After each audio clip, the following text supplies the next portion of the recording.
Hey everybody, this is Craig Garber. Welcome to Everyone Loves Guitar. And man, I've got such a special guest today. It's an honor and a privilege to have Greg Leisz. You've heard Greg before, whether you know you've heard him or not. He's one of the most successful sidemen, touring musicians in the last 40 or 50 years. A couple of quick announcements. I want to thank our mutual friend Val McCallum for connecting us. Thanks a bunch, Val. You're the best. Also, make sure you go to everyonelovesguitar.com/subscribe to subscribe to the show. If you're watching us on YouTube, hit the little subscribe button and the emoji that looks like a bell. That helps us get recommended by YouTube. And thanks for your support. Let me give you, I could spend a day on Greg's background, but let me give you a thumbnail sketch. He's a songwriter, sideman, and producer who plays guitar, dobro, mandolin, lap steel, and pedal steel. And let me just say, he doesn't just play this, he plays the snot out of these instruments. He started on acoustic guitar at age 13, then he moved to electric and then lap steel, and he discovered pedal steel around 23. In a successful session and sideman career that spanned over 40 years, the diversity, I don't think I've ever had a guest that's played on such a diversity of music as Greg. This is like the pimple on the elephant's butt, man. The names I'm going to read off because we can be here forever. He's toured or recorded with Dave Alvin from the Blasters, Katie Lang, who he was with for close to 20 years, Ray LaMontagne, which if you're not hip to that guy, he's a fantastic talent. Eric Clapton, he's been with and still is with Jackson Browne. He's been with Jackson on and off for 20 years. Bill Frisell, same thing, man. And just listen to the opening of Surfer Girl from Bill's record, Guitar in the Space Age, man, and you don't need to hear anything else from any other steel guitar player, man. He's played with Beck. Which version of, he's had so many talented musicians in that band. Who is playing guitar in there? Primary, lead guitar. Well, I've only recorded with Beck. Oh, you didn't tour with him? Yeah. Okay. No, I never played live with Beck. I think Smokey Hormel has been a guitar player that's been involved with him, and he's also a friend of mine that I've worked with.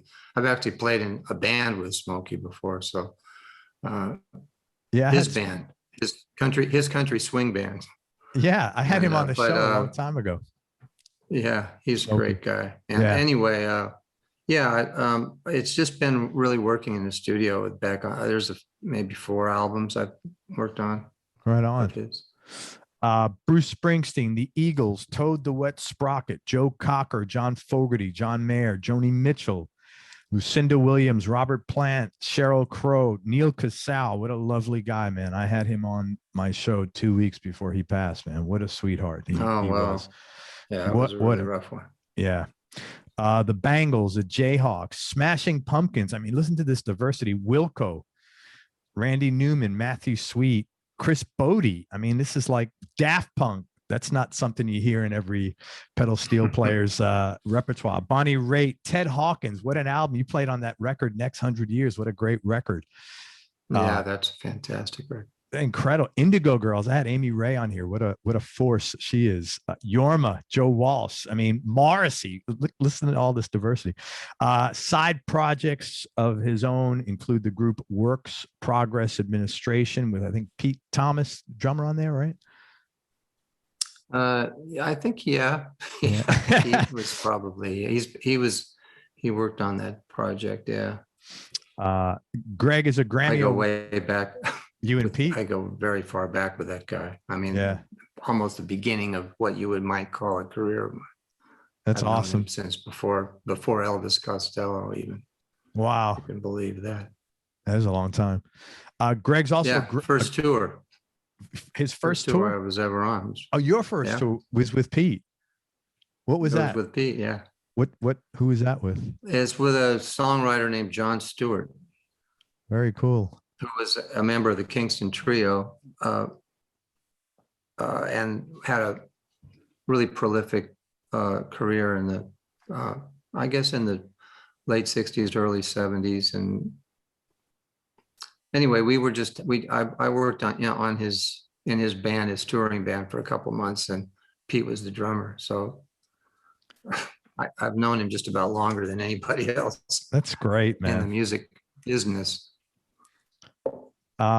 Greg's also a Grammy Award winner for his work with Ray LaMontagne. And in 2010, he was presented with a Lifetime Achievement Award for instrumentalist by the Americana Music Association. And this guy is incredibly humble. So thank you very much for taking the time to speak with me, man. I really appreciate it. You bet. Thanks, Greg, for having me on the show. Oh, man. So you started on guitar, then you moved to lap steel and then pedal steel. What was initially and what still is the allure of the pedal steel for you? Well, yeah, it sort of, I guess, goes back to just the guitar itself. You know, I mean, to me, the pedal steel was an instrument that that I heard on records, just like I heard guitar on records. And so after I started playing the guitar and had been playing for a number of years, I became aware of that sound. And I was drawn to it. I think for the same reason that I liked the guitar, but there was something about the steel guitar, whether it was lap steel or pedal steel, that I think there was, I could almost maybe get more of a feel of the player's personality through the instrument, so that there was something maybe that spoke to me in the expression, in the way that the instrument sounded, that was coming through. You know, it can be, as you know, like a pretty emotional instrument. It's used in Hawaiian music as a to go along with the singers, the Hawaiian singers, and it's really expressive. So I guess the expressiveness of the sound of it, and I was just hearing it on records, and I think I was not so much drawn to wanting to play it as just wanting to be in a group that had that instrument. So I was sort of drawn into that style of music where you'd hear that instrument, but I never met anybody that played it before I started playing it myself. So I didn't meet that guy to be in a band with, let's just say, to play so that I could listen to him. You know, much later on, of course, I met many, many steel guitar players, and because I play guitar as well, I was able to play in groups and stand right next to people that were even my heroes, and watch them play even after I started playing pedal steel myself. But at the beginning, what drew me to it, I think the sound, and I think it's very similar to what drew me into playing the electric guitar anyway.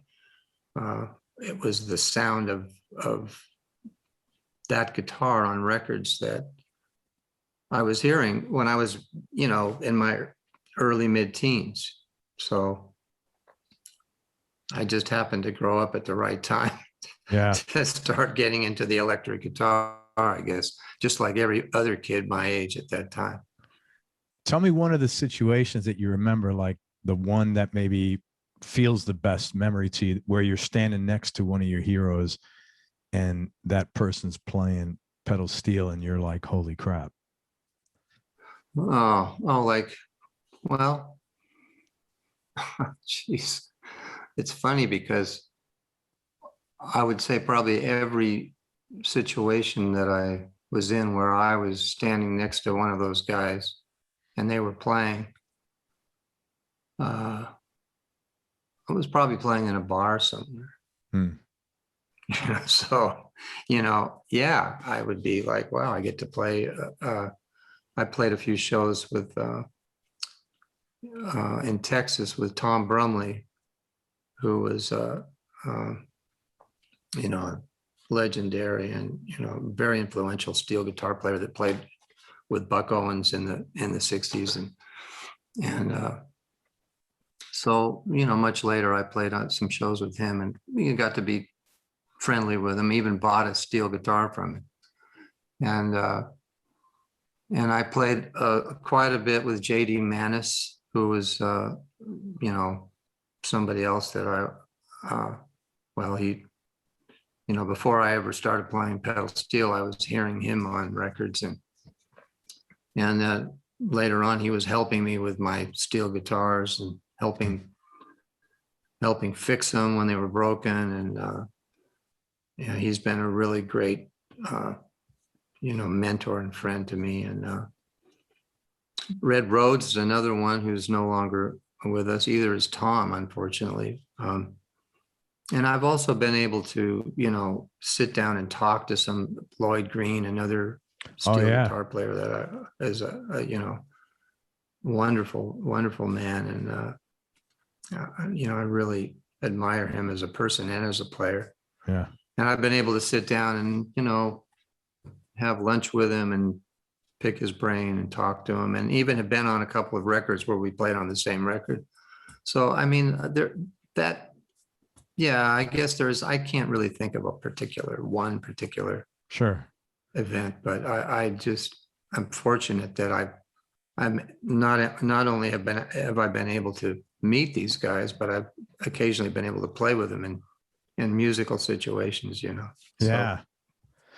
It's funny you mentioned Hawaiian music, because I'm looking, I'm doing research on you, and I see you play with Chemo West. I had Chemo on the show, and I live in Tampa. He's from here, actually. And I guess you were probably on one of his Slack Key records. Yeah, I've worked on a little bit of stuff with him. Yeah, he's a great guy, and we keep in touch and talk on the phone, and every once in a while, and we keep talking about getting back together to do something else. And he's a nice guy. Will. Yeah, he's a lovely guy, man. He's a really sweet man. Yeah. Yeah, very much so.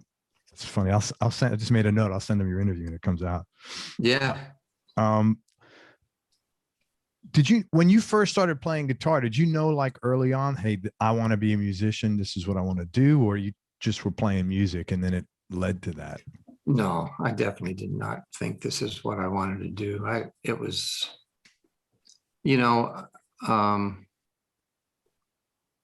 I started playing an acoustic guitar that was actually, I guess try to make this sort of short, this part of the story, but I'm the oldest kid in my family. I got 2 younger sisters.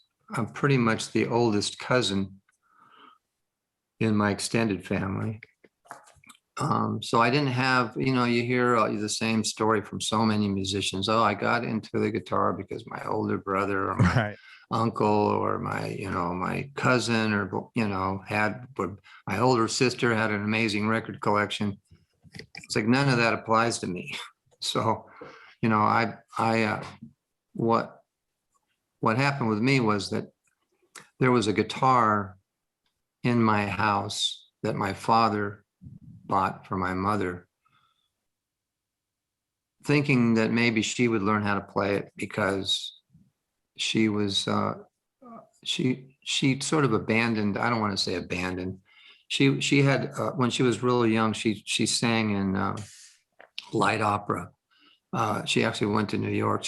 My parents grew up in Oakland, California. And when she was pretty young, during World War II, she went to New York and got a job in a light opera production. And she had been studying singing, from a fairly early age as a teenager, and very passionate about singing, and studied, opera as not to be an opera singer, but to be a singer, and she got this job and she was working. Then at the end of the war, my father, when he came back from the Pacific, that he was in the Navy during World War II, they ended up getting married, and that was pretty much the end of her singing career, so to speak. And a few years later, shortly after that, they moved to Buffalo, New York. And a couple of years after that, I was born.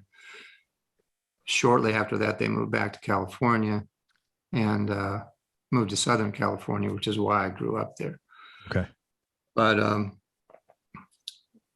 fast forward to my early teenage years, around that time, my father had this idea. This is what I was told anyway. I mean, I know they didn't buy the guitar. He didn't buy the guitar for me to learn how to play it, because that was probably not his idea, of something that he wanted me to do. But I guess he bought this guitar. It was like a LGO, Gibson LGO, which was like with a plastic bridge. It was the bottom of the line, but of the best guitar makers, a reputable guitar maker, Gibson. So it was which would sound like him. He would go to a music store and he'd ask, "What's the best type of guitar and what's the cheapest one?" Right. So that was my dad. So that guitar was in the house. My mother never played it, and it was only there for a short period of time before I picked it up and just started fiddling around on it. And it was some folk music books. Interestingly enough, I recently listened to, you might have heard these, their podcasts, these dialogues between Barack Obama and Bruce Springsteen. No, Have you heard any of those? No, I haven't. Well, you should check it out. There's a really good one on music, and Obama asks Bruce, "Well, how did you get into this?" Sounds very much like the guitar got into his house in a different way than it got into my house. But he's the same age as I am. Mm-hmm. And it ended up there. He picked it up, and there was these folk music books, how to play basic folk songs. That's how I learned to play the guitar. That's how he learned to play the guitar too. I mean, he went in a different direction shortly after that, but that's, the guitar ended up in my hands because it was there in the house. And I just, these folk music books had very simple songs, like On Top of Old Smoky, Burl Ives songs, Kingston Trio songs, Green, Green Grass at Home, Greenback Dollar. It was that era, it was the early folk era, early 60s. And it was a very popular thing for people to learn popular folk songs at that time. And the year would have been 1963 for me. The guitar was a brand new 1963 LGO Gibson, and I just picked it up and started playing it. And there was just something visceral about that thing being in my hands and teaching myself by looking at pictures of how to play guitar chords. And then, the songs, the melodies were familiar melodies because you heard them, Yeah. So you could kind of play the chords, you hear the melody, you could sing the songs. Even if you didn't have much of a voice, you could kind of, you learned. And I taught myself how to play the guitar basically in the beginning that way. And, but I had taken piano lessons probably 3 years before that, when I was 9 or 10 years old, because my mother felt like it, music was something that was important. It was important to her, and she loved music. And, but there was no popular music, so to speak. There was really no radio. I started listening to the radio probably a year before I started playing the guitar. Up to that point, I had no interest in music. And when I started playing the piano or taking piano lessons, I wasn't listening to music. It wasn't around me. So the piano became something that was my very first experience with a musical instrument. And it wasn't a good experience ultimately, because my piano teacher realized I was memorizing the music right from the beginning. Simple songs. Other people have probably told you the same story, that when a piano teacher starts chastising you for not reading the music and looking down at your hands while you're playing, and starts telling you, look at the music, you're supposed to be reading it. After a while, it's like negative feedback. Yeah. And I just, it turned me off to playing the piano. It turned me off to music, period. So I actually remember telling my mother at the age of 9 or 10 years old, I don't like music. I don't want to play music. I want to go play baseball. I love baseball at that age. So I want to be outdoors. You know, I'm here in the house. I had to go play a piano recital probably 6 months after I started learning. I was totally terrified. There was, you know, I had to get dressed up and people were looking at me. That was it. That was probably the straw that broke the camel's back. I just told my mom, "Now, this is not for me." So I was very lucky that that guitar showed up when it showed up, because there was nobody saying, you know, my mom might have said, "Hey, next door neighbor, the kid next door is playing guitar. Maybe you ought to pick that up." I don't know. But for whatever reason, I picked it up, started playing it. The rest is history, you know, in terms of how I got into how I got into it in the first place. When something like that happens in your life, do you look at that like serendipity, or like that was the universe, this was what was meant to happen, and by golly, if it didn't work with piano, the universe would get you a guitar, sort of thing? Or none of that, just random luck? I don't know. I don't know how the world works. You know, I know that if it wasn't for my mom, either, you know, trying to give me those piano lessons, that might have, you know, that stuck with me. You know, I mean, not, you know, there was an aspect of it that worked against me later, because I had a aversion to formal music training because of a bad experience. Yeah. And I did not equate playing music with formal education. It probably scarred me a little bit, and made me feel like, well, I can't do that. I'm not cut out for that. But you know, if it wasn't for my mom, which, you know, I mean, serendipitous that she was my mother, you know. Yeah, right. Whatever you want to say, but yeah, you know, if it wasn't for her, that guitar wouldn't have been in the house, because my father wouldn't have bought it. sure. He was not into music himself. And so that, you know, begs to a bigger question, so to speak, Yeah. about the universe. You know, I have no idea. I'm very fortunate that because now, you know, I've had enough years as a semi-successful musician, whatever you want to say, that I can say that it was, you know, it was the right path for me, but I didn't know it was the right path then. Sure. And not for a very long time after that too. So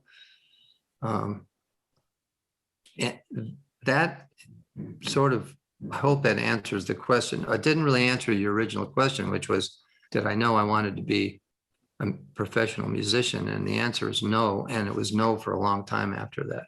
So I was just playing music because I liked playing music. Yeah. It had nothing to do with the future. Right. And I think you could say successful.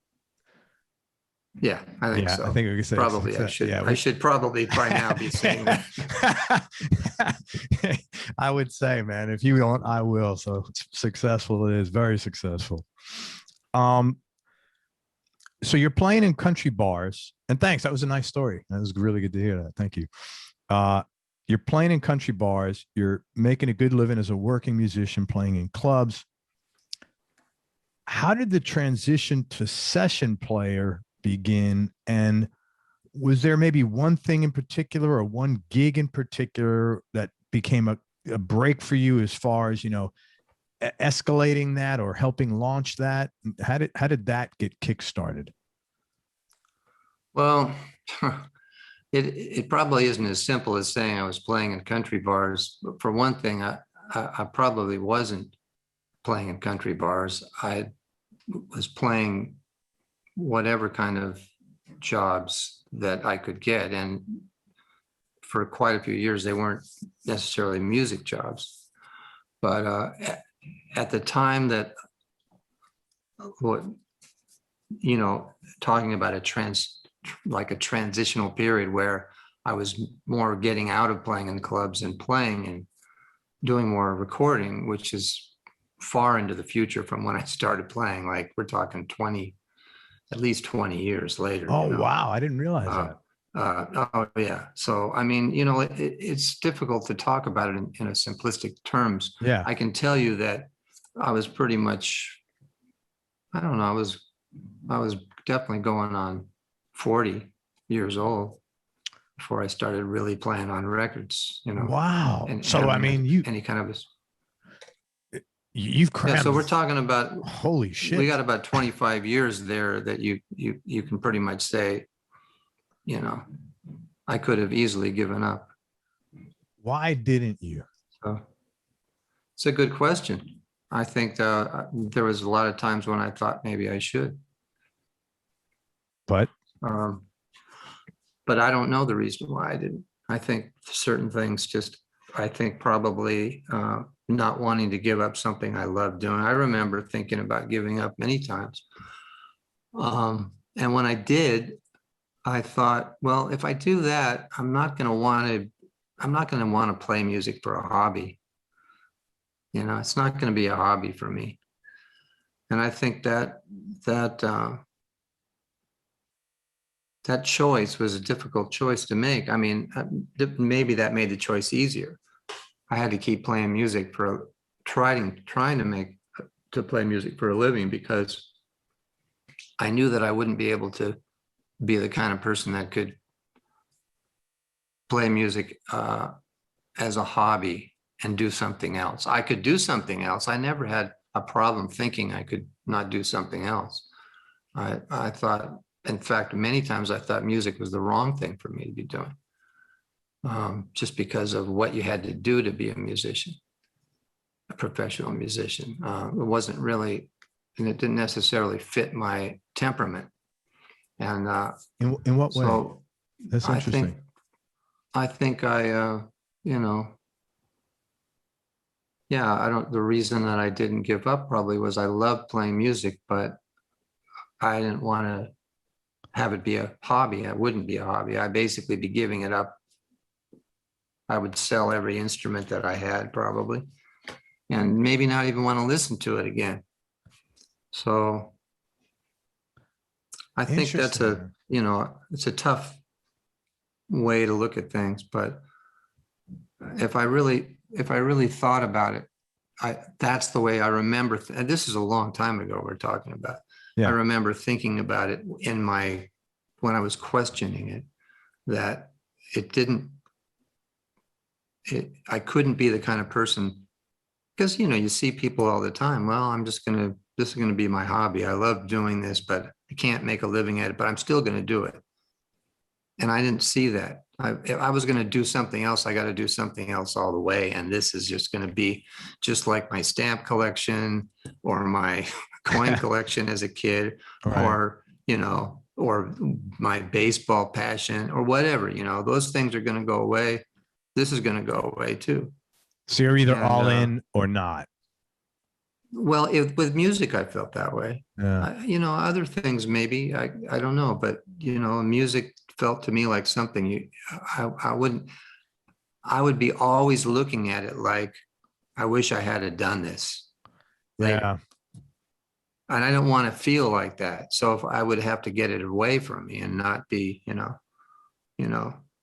so maybe that's the reason I didn't quit. I don't know. All I know is that if you quit, then you quit, Right. It's as simple as that. If you quit, then you don't you make a decision that I'm going to quit, and then you're not going to do it anymore. And that's just you could quit and change your mind, Yeah. I think many times I was right in that space, but I never completely quit, because I needed it. I used music to make a living all the time, even when I was not sure about what I wanted to do. Music ended up being my fallback thing to pay my rent, pay my bills. And then I kept doing it until things started to turn around and I could make a little more money. And Man, I give you a ton of credit. That's But anyway, I, 25 years is that's yeah, well, serious, man. people, I mean, what is it? That's the thing that when you started to say, well, you played in country bars making a good living, you don't make a good living playing in country bars. Not, the money, the amount of money you play in a bar, you played in a bar like never changed over 20 or 30 years. It was always basically $50, Right. Okay. So, I mean, you did it because that was, how you, I mean, it was a good thing to do. I'm not putting it down. It was like Sure. a great thing to do because it was like a school in a sense. And it's the way you practice. It's the way you learn your instrument. If you play with other good musicians who are doing the same thing you're doing. And it was a big part of networking for me. And which was a big part of ultimately helped take me to the next step of my music career. Like, but to answer your question, you did ask a good question, which it's just that what I was doing at the time, I wouldn't describe as playing in a country bar, making a good living. Yeah. Sorry about that. Yeah. I was abbreviating. That's okay. But I think what I was doing was that I was playing in jobs that started to introduce me to particular musicians that were going into the studio. And I started going into the studio with some of these musicians and artists. I would call them artists, singers, songwriters. And this period of time, there seemed to be kind of a flowering of more roots-oriented singers, songwriters in Los Angeles. And I, I was sort of, in a sense, preconditioned by my musical, my previous musical experiences and my taste and the music that I like to work with these type of artists. So when I started meeting them, I'd already had I was already kind of, that'd be the right way. I said preconditioned, but I don't think that's the right term. But I was already, like going, I was into a lot of the same music that they were, I guess. It's just that I'd already had maybe even more experience playing it than some of them. Okay. And I just started getting into groups that were going into the studio. They were just, to me, they were just like another version of the groups that I played in as a kid, and garage bands in high school. It never really changed. I never really thought about music in any different way from that time. I didn't think about session musician or that was I was aware that there were people that did that, but I did not think of myself as somebody that was maybe even cut out to do that. I always thought of myself as a person that was, the things that I like to do were playing in band situations that were where there was a lot of collaboration, sort of a collaborative environments, so to speak, the kinds of things that you discover when you're a kid playing music with other people. And if you don't have that experience, then, you have to have that experience at some point. Sure. I think, that's really important if you're going to be a musician that's going to play with other people. I got it just with playing with people when I was a teenager, and on through my 20s, playing with other people and increasingly finding better musicians to play with. And ultimately, some of those people, as I, went through those years of struggle or whatever you want to call it, of not not being able to make very much money, I started to get in the studio, still not making very much money and still struggling financially. But getting into some music projects that turned out to be pretty important in my own, and I guess musical, personal associations with people. So I never really thought of myself as a sideman or a what's another way of putting it, like a hired gun. Yeah. That just did not apply to me, in my head. It was just, I'm playing music with people that in a collaborative situation. This is what was fun for me when I was 14 and 15, when I started playing with other kids, when I got my, finally got an electric guitar and learned how to play, as the bird song goes, and that experience of working with other people and that joy of doing that was just something that, fortunately, and I didn't ever stop doing it. I was doing it in the bars too. It's just that a lot of those jobs were, not very rewarding musically, but a lot of them were, and a lot of them. And I played in a band in the 70s that was hired to a record deal, and so I had a lot of experiences. I had by the time what you're referring to, which is getting into the studio world or playing on sessions, what you see in the discography, Yes. When you look at that list, the stuff that happened between the time I picked up that acoustic guitar and that list starting, there's a long time. That's like about,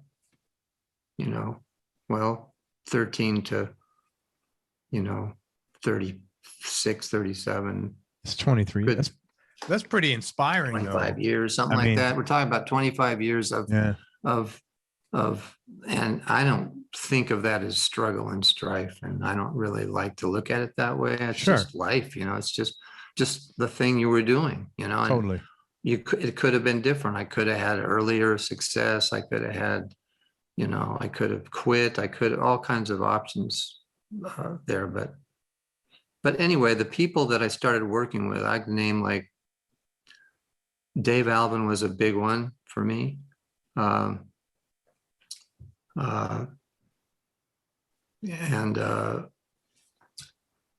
Katie Lang, very important. And maybe Matthew Sweet. There was a period of time when there was about, I would say, I was playing on records, those three artists, similar time period, late 80s.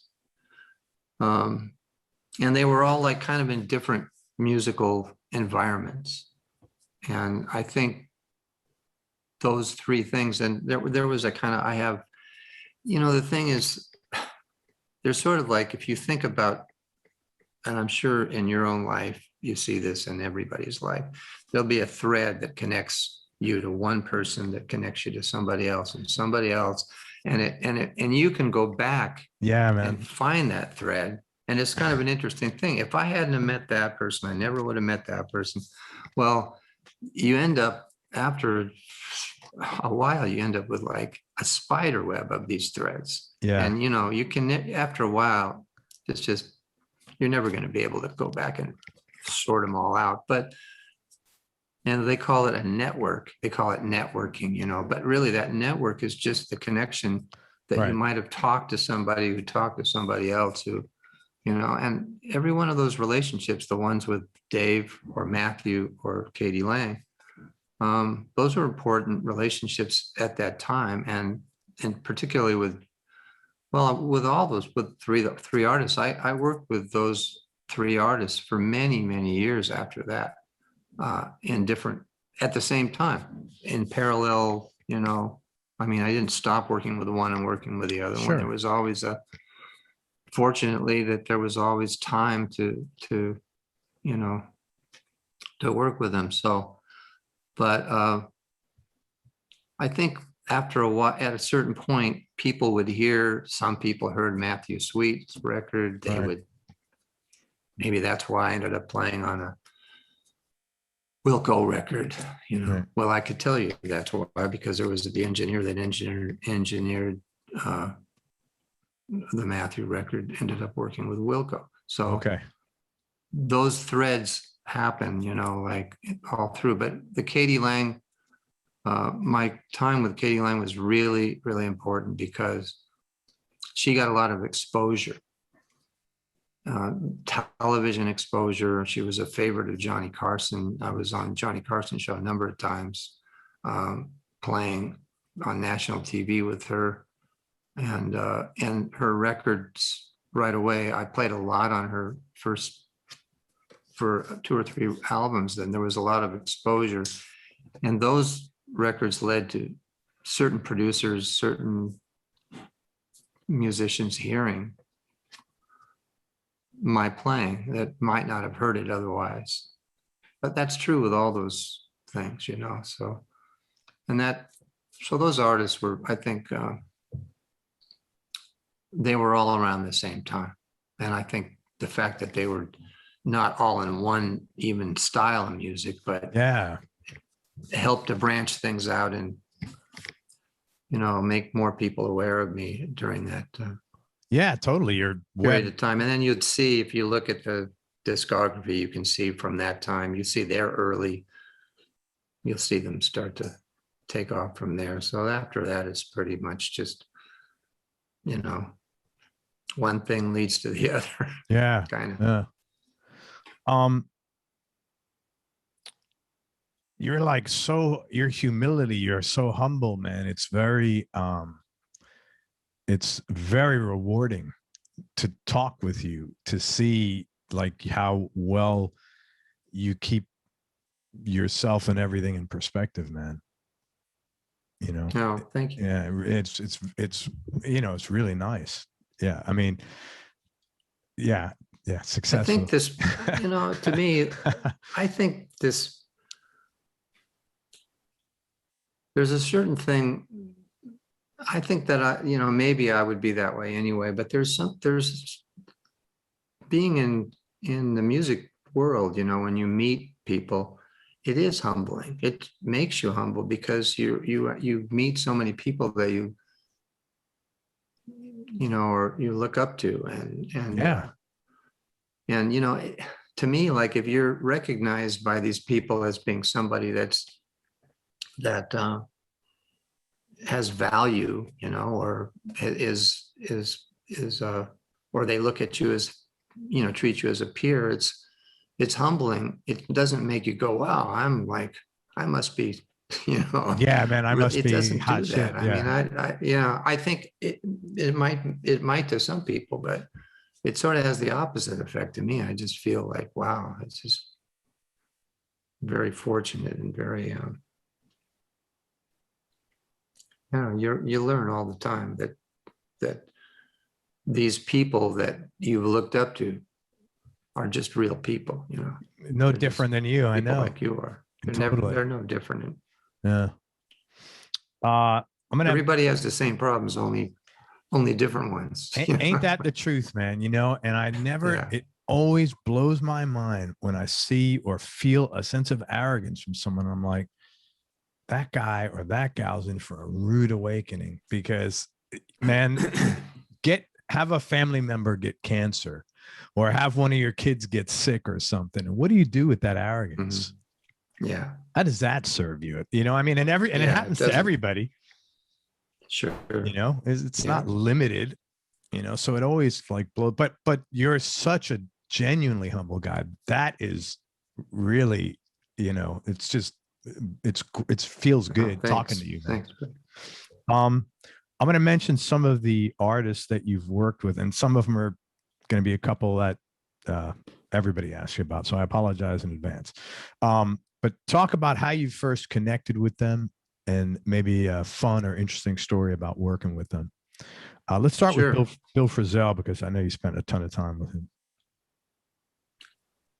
Well, yeah, the way I first met Bill was that I actually went to see him play because I was on tour. I was on tour with Katie Lang at the time, and it was in I believe it was in Minneapolis, and I had a night off, and a good friend of mine who had played bass with Dave Alvin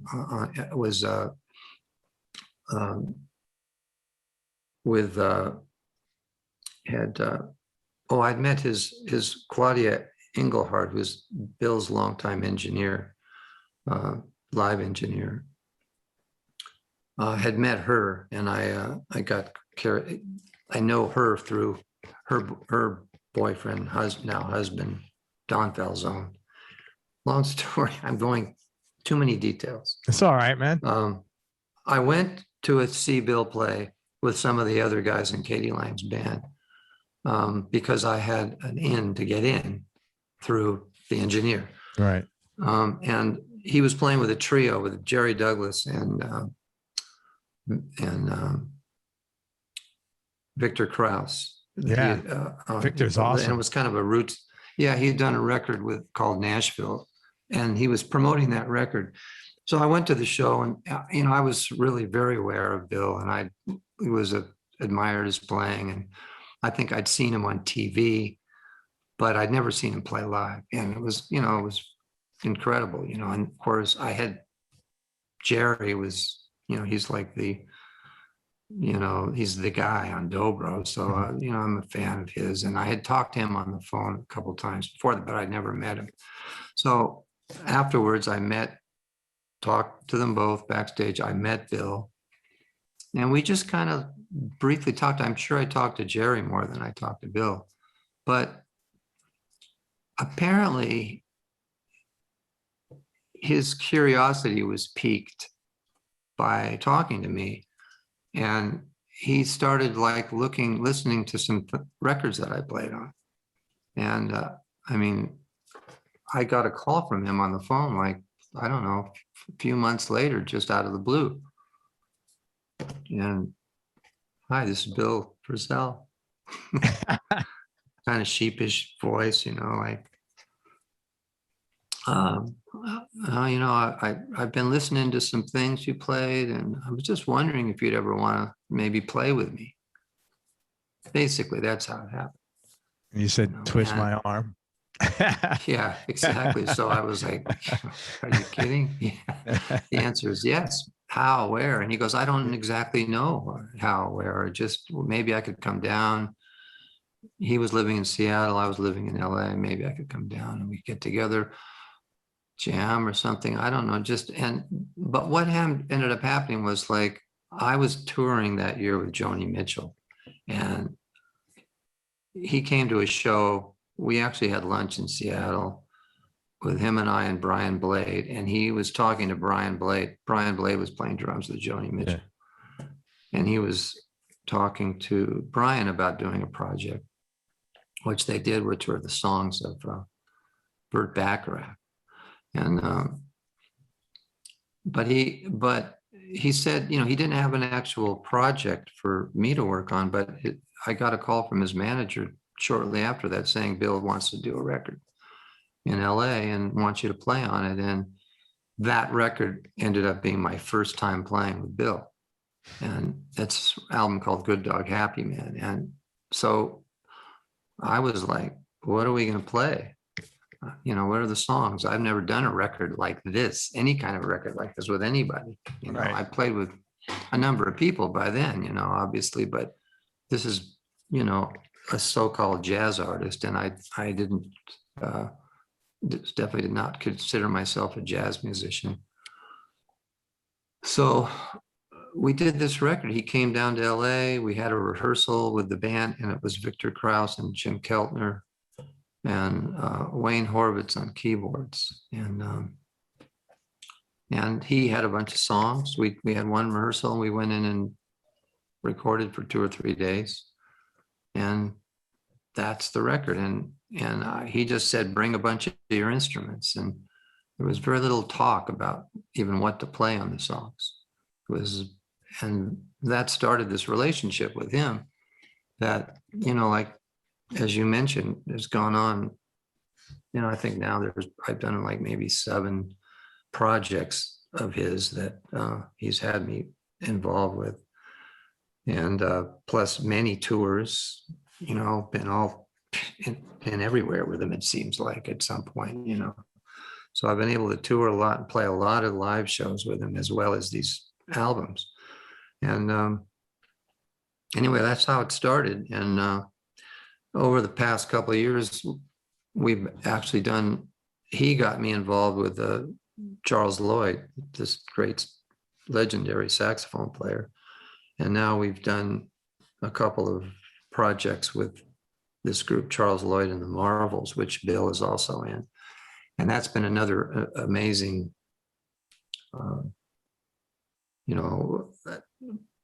environment to play music with Bill in, and with Charles music.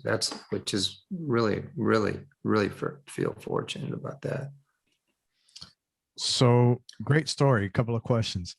The first time you go in there and, you're going to play an album, but there's not really a rehearsal of songs. Are you liberated, or are you scared to death, or a combination of the two? Well, I don't know. It's probably a combination of the two. Scared to death for sure, but I'm used to being scared to death. Yeah. And so many recording situations, you're just kind of like, but Bill has a very calming presence, and a very, I didn't know him very well at the time. We had just met, but and we hadn't spent any time together. But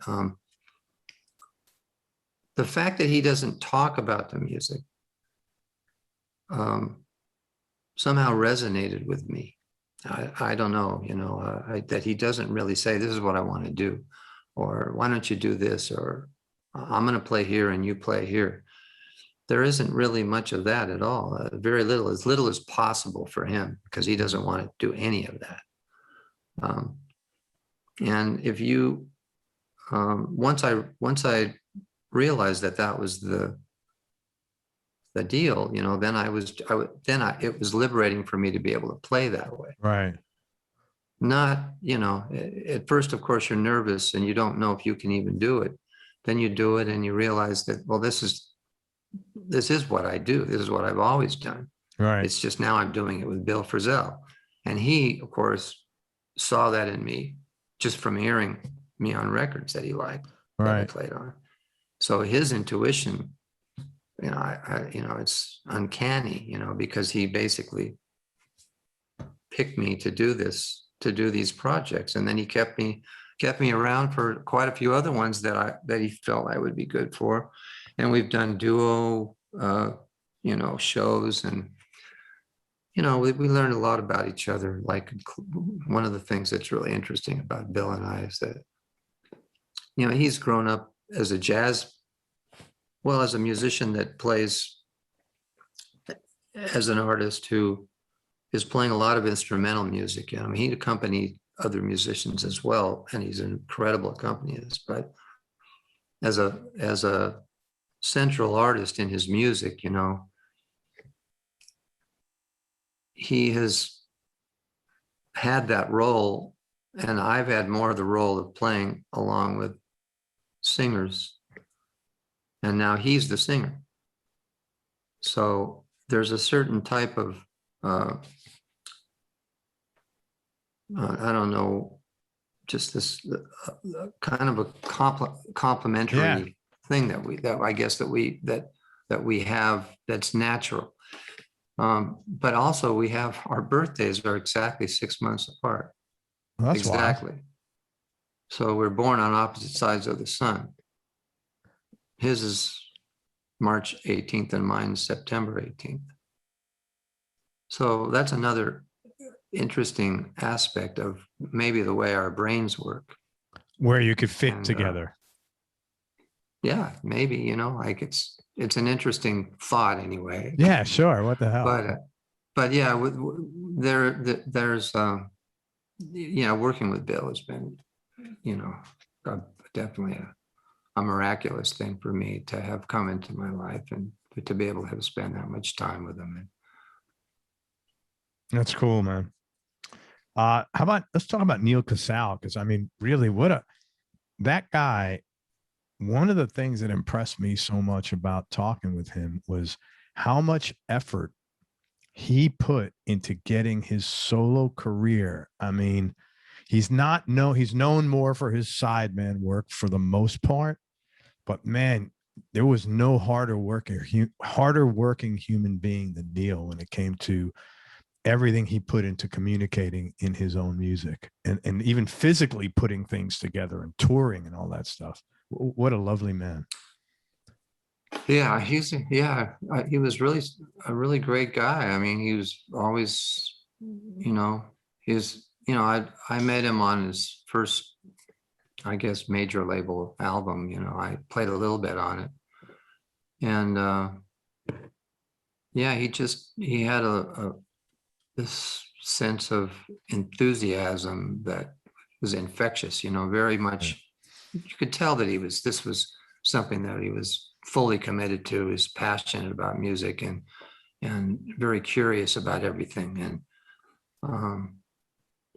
And I didn't really know him as a side person, as an accompanist. I didn't really ever, that part of his life, his career. I mean, I know that he worked with people like Ryan Adams and people like that, but in terms of that aspect, I didn't listen to it. I didn't hear what he did. Sure. I don't even know that part of his. I know that he was great at, in the studio as an accompanying people, and he could play phenomenal, great guitar parts, and he was a great singer. So he was a great harmony singer too. But I mostly only knew him as a solo artist, So that's how I knew him, because he'd asked me to play on a number of projects over the years, and it was always a joy playing with him. And he was always so positive about what he was doing. So very much so. Robert Plant. How did that come about? I played very little with Robert Plant. I do have a funny story I can tell you. Definitely. But I didn't really listen to Led Zeppelin a lot when I was a kid. By the time Led Zeppelin came out, I was listening to Doc Watson and folk music. I'd gone down a whole other rabbit hole of music. And I went from being a rock and roll kid in the 60s to now I want to play folk music. I want to play I want to know bluegrass. I just went back to the source with a lot of my music. I started playing the dobro and listening, and that's what kind of pulled me in ultimately into some of the instruments that I ended up playing. Sure. But so I don't know Robert Plant from Led Zeppelin so much, because I never really listened. That was like, okay, that's the guy that was. But and I did play on the Robert Plant Allison Krauss record, but I didn't meet him then. That was a remote recording where I just went to the producer's house and played on 2 songs, and it came out great, and it's really proud of that work that I did on that record. But the year that I got the Americana Award for whatever they gave me a Lifetime Achievement Award. That's what it was. And Robert Plant was performing at the Americana Awards that year with Patty Griffin. And I don't know if he was nominated for something or what, but I was in the house band, which I'd done a number of times with Buddy Miller, would put together the house band, and I was in the house band. I think they actually gave me the Lifetime Achievement Award so I would come and play in the house band. So but anyway, I think that was the year. It might have been that was the year. I had to have been the year that I got the award, because I had to give a little speech. And so Robert Plant was there, and we just played one song, I think. But in my speech, I gave I said that it was the first time I'd ever gotten any kind of an award since I was like 15 years old, and the band that I was in, the garage band, the high school garage band that I was in, played a battle of the bands, and that we won. And the song that we played was a song by the band Love. Oh yeah. Called 7 and 7 Is, which is almost like a punk rock song. It's like if you ever check the song out, it's like a 7 and 7 Is. It was a single of theirs, and it's got at the end of the song, I don't know if it's like the reverb being rocked or, well, no, it's an actual sound effect of an atomic bomb going off at the very end of the song. So we would just shake the amp and the reverb would go off. I just remember that, the Battle of the Bands. Anyway, I mentioned that in my speech, then went back to the dressing room, and Robert Plant came in and said,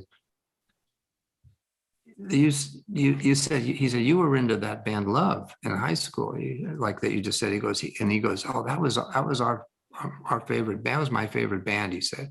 He goes, Arthur Lee, who was the singer in Love, was like, anyway, he gave me this, he wanted to talk about, and then he told me, and then he told me a story about when Led Zeppelin when he was writing songs, he wrote a song dedicated to Arthur Lee, and that Arthur Lee got upset because he misinterpreted what the song was about.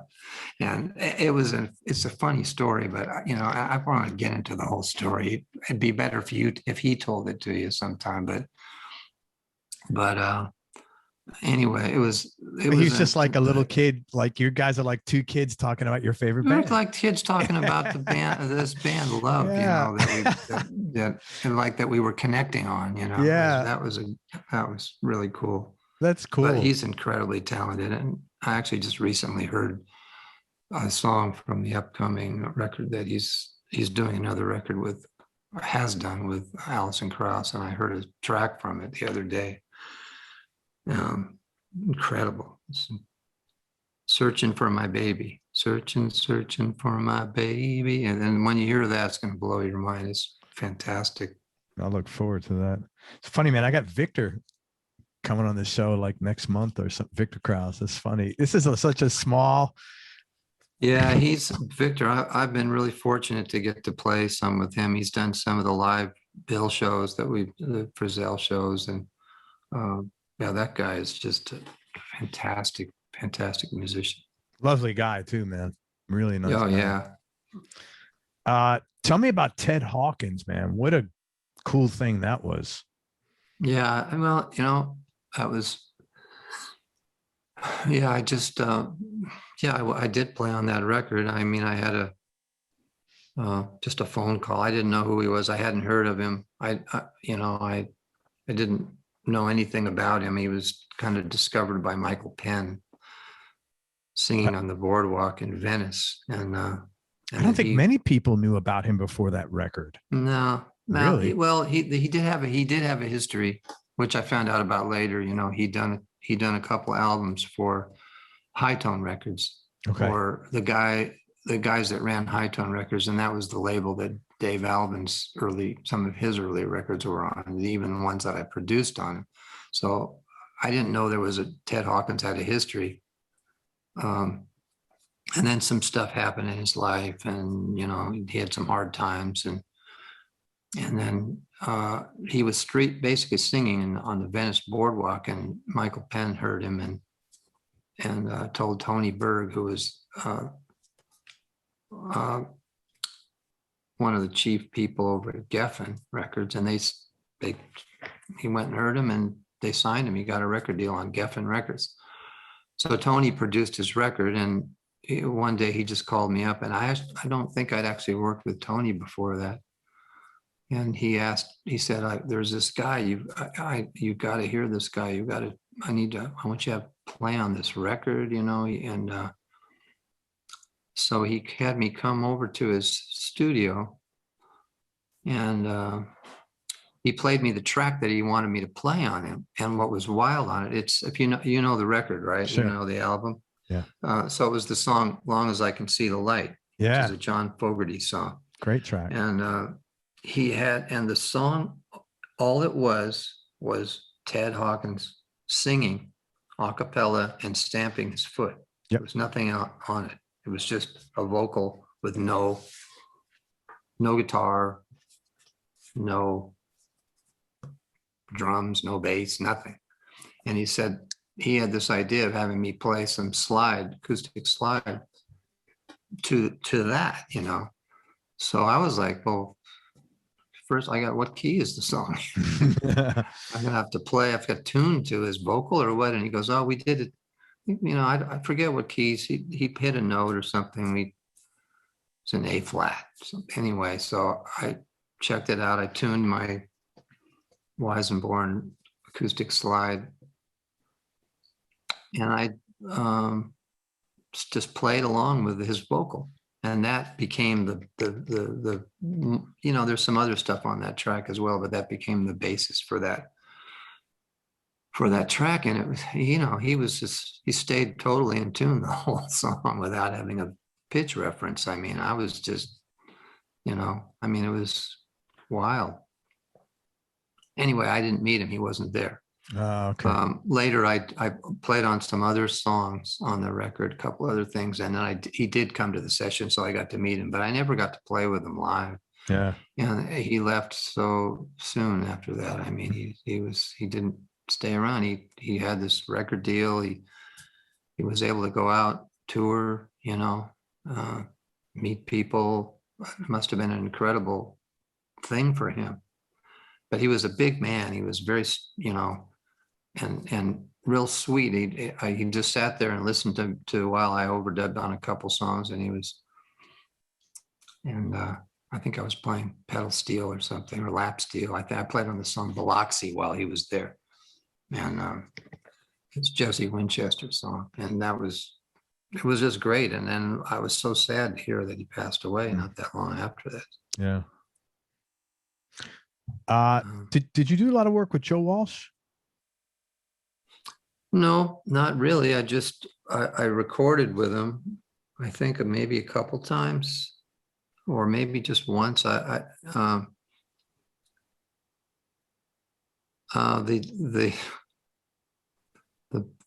worked with a number of the other guys in that band, in the Eagles, but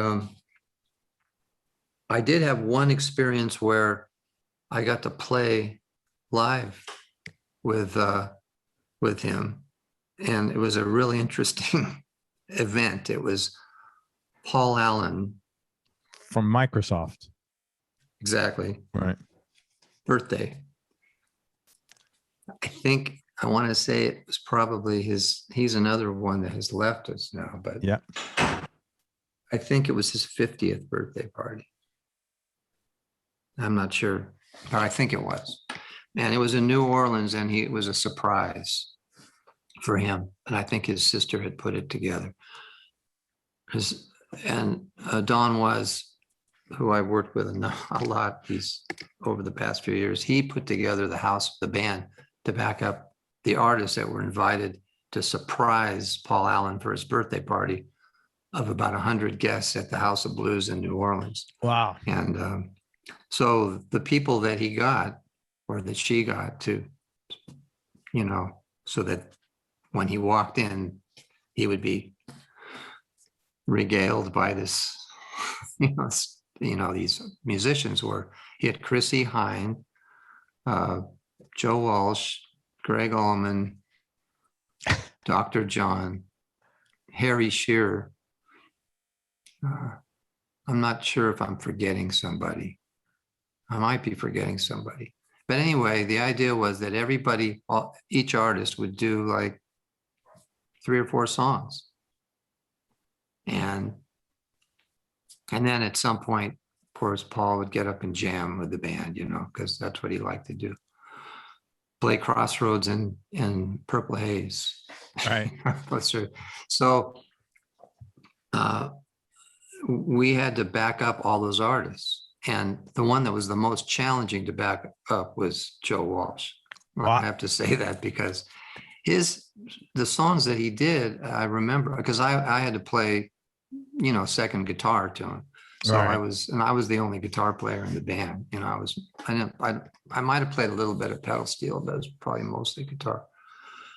And yeah, I had to play,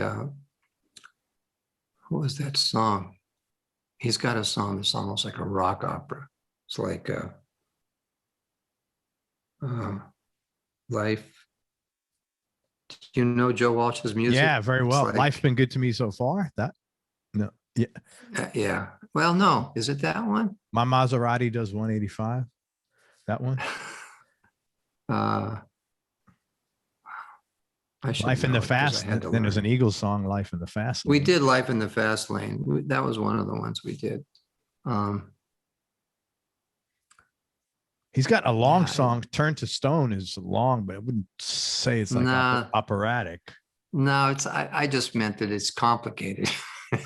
When I said Yeah, I'm that, trying to think. it was very complicated. Anyway, what was amazing about him is he was very specific about the things that he wanted. You know, he basically told the guy that was playing piano, no, that's not what I want you to do. I want you to do this. He'd sit down and he'd play the piano. He says, this is what I want you to play.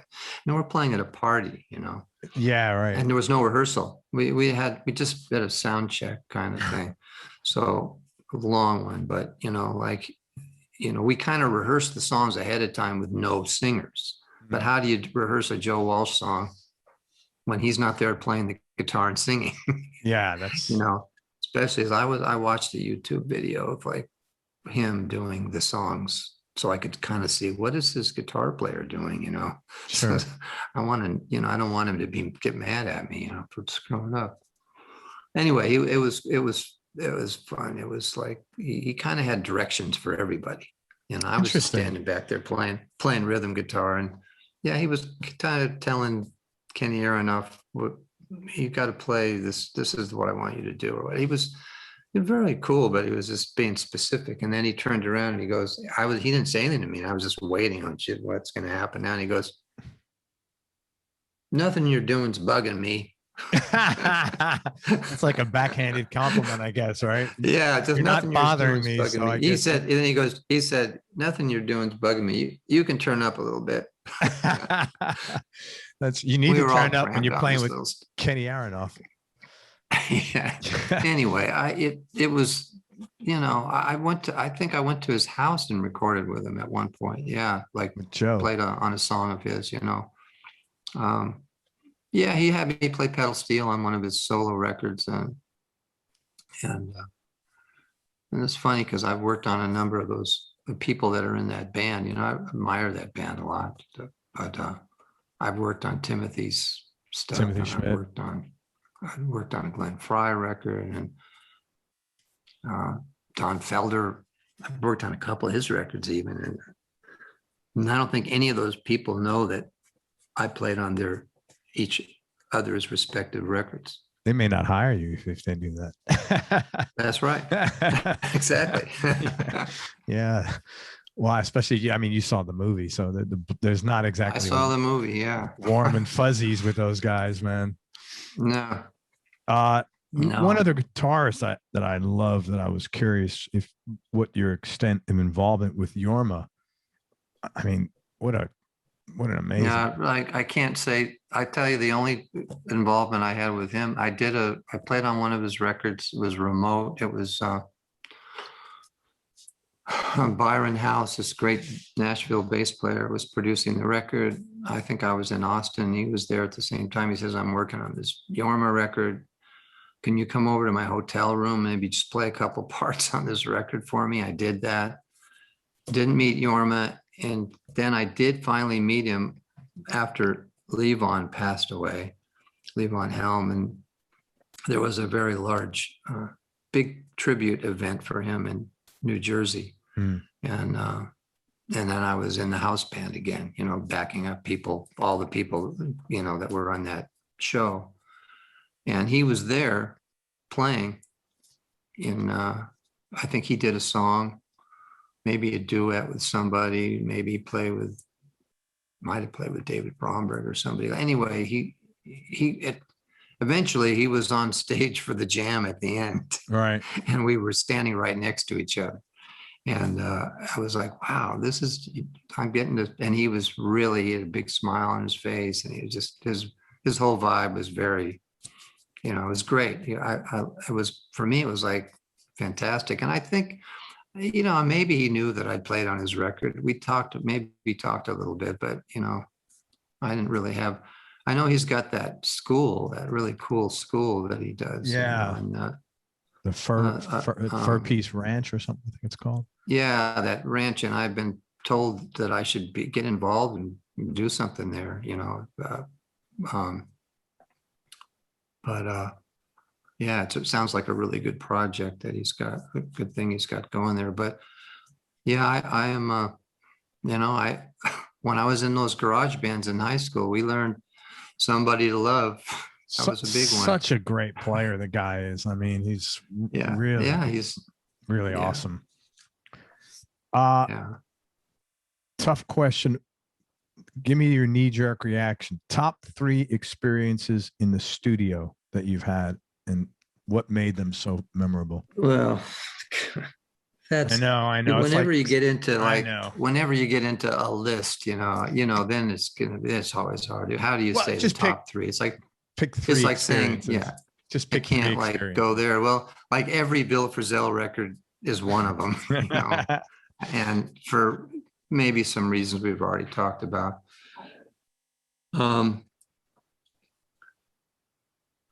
Well, I'll tell you one. This is a good one. Is that about year? This was probably around 2002, maybe. Don Was called me and he said, "We're doing a record with Aaron Neville, and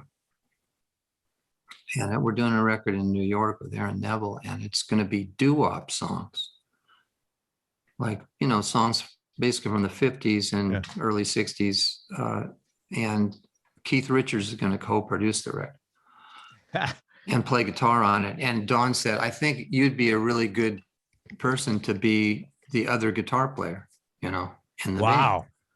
So I was like, "You mean I'm going to play guitar with Keith Richards? Like, sign me up in the studio?" Like, yeah, he goes, "I think it's going to be really good." He says, you know, of course, I'd never met him, and I was scared to death, you know, to be in that situation when I'm going to be also playing with him. So that was an amazing experience, and it was amazing because he was incredibly cool, and for me, it was just I mean, the music was amazing to play because it was a lot of music that we play was like a little bit before my time, even because I didn't start listening to the radio until 1962. Sure. But like Keith Richards was listening to the radio long before that. And so this music was music that he was super passionate about because it was the music of his own childhood his youth. Formative music years, you know. And so we did this record live, played live in the studio. I'm sitting like, you know, like just a few feet away from Keith Richards. We're playing guitars together, you know, for a week, did a whole album. And he was just, it was magnificent just to watch him learn a song, play it, and be so happy that it was like he was going, "Wow, this is like so cool. I'm like a studio musician." And he was like, and it was like, he was so, you know, yeah, and he was great. And I was just, you know, and watching how enthusiastic he was with the playbacks, listening to the playbacks, and then, so it was great. And then like the record came out a while later, and he actually wrote me a note, sent me a note. Had his management sent me a note that he wrote in a hotel room. Just saying hats off. It was amazing. Very classy. Like, we got to play again sometime. I love the record, you know. That's very incredible for me. I mean, like, so you learn these people are, you know, what these people are that you've, you know, I looked to, like, you know, like, I don't know, not so much on a pedestal, but you just see them on the Ed Sullivan Show. Yeah. Or something, I'm still seeing him on the Ed Sullivan Show with the Rolling Stones or something. But that's one story. I mean, there's, I, and what was great about that was this was a great band in the studio, all sitting around. For a week, you're in a band. Right. You're not like a studio musician. And I use that word, very loosely, but it's really like you're just in a band. It's just a different band. You might be in that band for one day. Right. But you're not really like a side person to somebody else. You're not just being hired because you play it, even a certain instrument. You're being hired because of who you are and how you're going to integrate what you do into these other musicians to make the music as good as it can be and to serve the song, that you're playing. And once you get asked to do that, I mean, it takes a long time before maybe somebody starts asking you to do that because of who you are, not what instrument you're playing. But, a lot of people think out of me, they go, well, he plays pedal steel. They don't really think so much about the fact that I do play the guitar. It depends on who they are, it depends on their, after a while, your name is just a name that's on a record with a credit.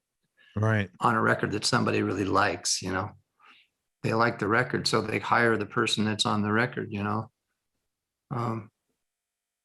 Well, I think because they figure if they like the record, then that person will be a good person to put on their record. I don't know. But I think your approach, though, serves you in your makeup. Like, it sounds like if you thought of yourself suddenly, I'm a sideman, it's almost like, and please, if I'm not remotely correct or at all correct, let me know.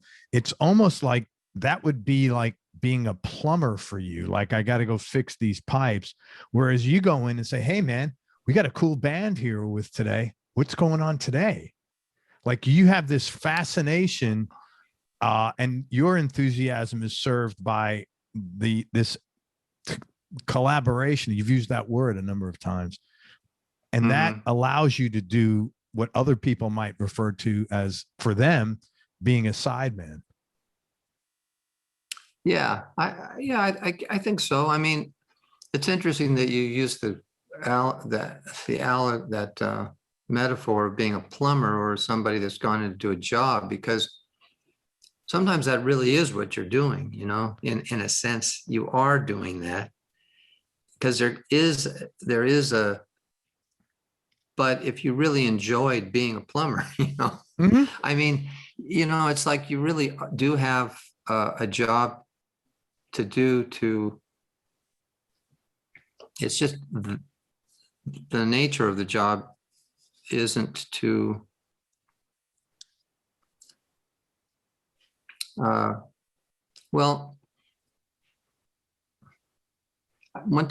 read one time, who Cornell Dupree is?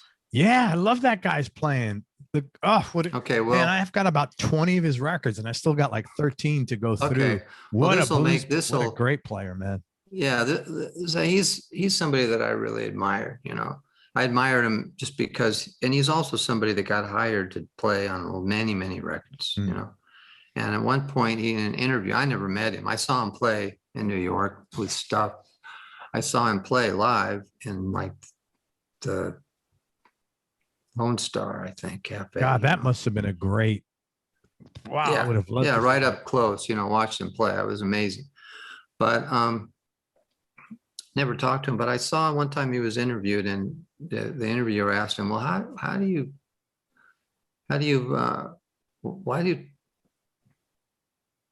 play on so many projects, or why do you get hired so much?" I don't remember what the question was, but the answer was, I don't press, and I don't try to impress. Yeah. I mean, that's all he said. And then he said something about, I just try to do what's right for the song. But I thought that was so interesting that he said he had a way of separating. I don't press and I don't try to impress. That's awesome. Because he right there, he's basically saying something about how you act in a recording studio. You don't press yourself into the situation, you know. You don't actually do it like musically, like you have to, you know, find your role. Yeah. And you're not going to do that and trying to impress, that's a whole other thing. That's like, well, I'm going to play something because that person over there, I'm going to, you know, this is about me. You know, yeah. Yeah. Yeah. And so he just, you know, right away I went, well, that spoke to me about something that I felt already. But when you see that somebody's saying something like that you admire his playing, you know, it doesn't surprise me that a lot of people would hire him, because I already knew that was a big part of probably why I was getting hired, is that I already had that sort of philosophy without actually ever having, you know, put it into words. Yeah. Even his guitar was cool. That guy, he had like a telly, but it had 3 pickups, but one of them was laid kind of wonky. Yeah, I can't remember. Yeah. And he had all these buttons. It was like an airplane. I just look at him and I'm like, I could not play that guitar. I'm like on off. That's my speed, you know? Yeah. I love that guy's playing. All right. So Bill Frisell, Keith Richards, want to pick one more? Sure. Studio. Go ahead. One more. No, you tell me. Oh, you want me to pick one? Yeah. Pick another one that was cool. And then we're going to do live. So don't give me a live one.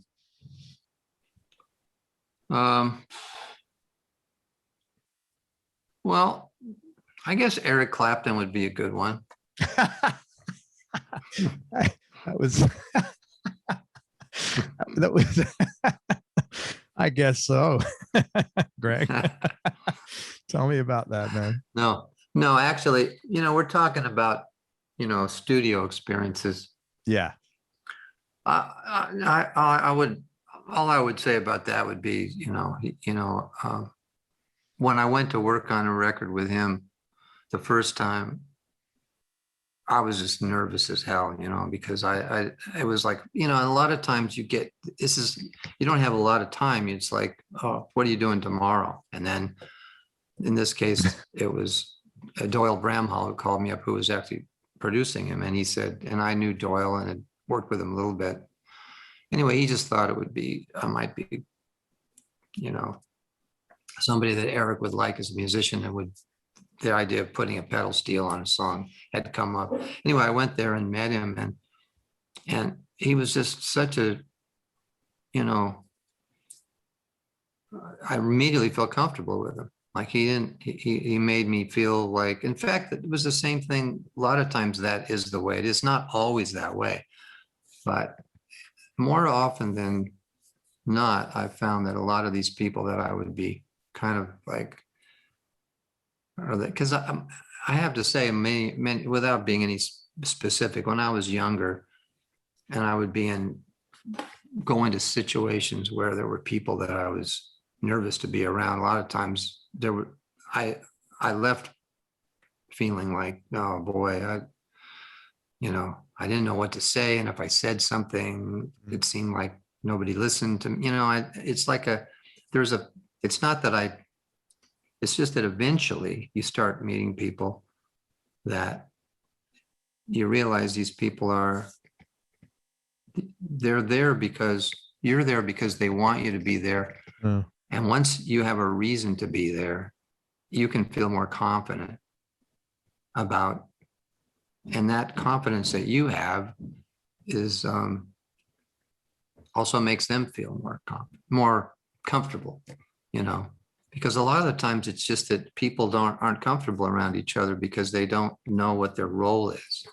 Yeah, but if you know what your role is, you're going there you're there to do something, and you just you know. In this case, it was just amazing, because he had to show me the song, I remember. And so we both picked up an acoustic guitar so he could show me the chords so I could learn the chords, because there was a bunch of chords I don't remember.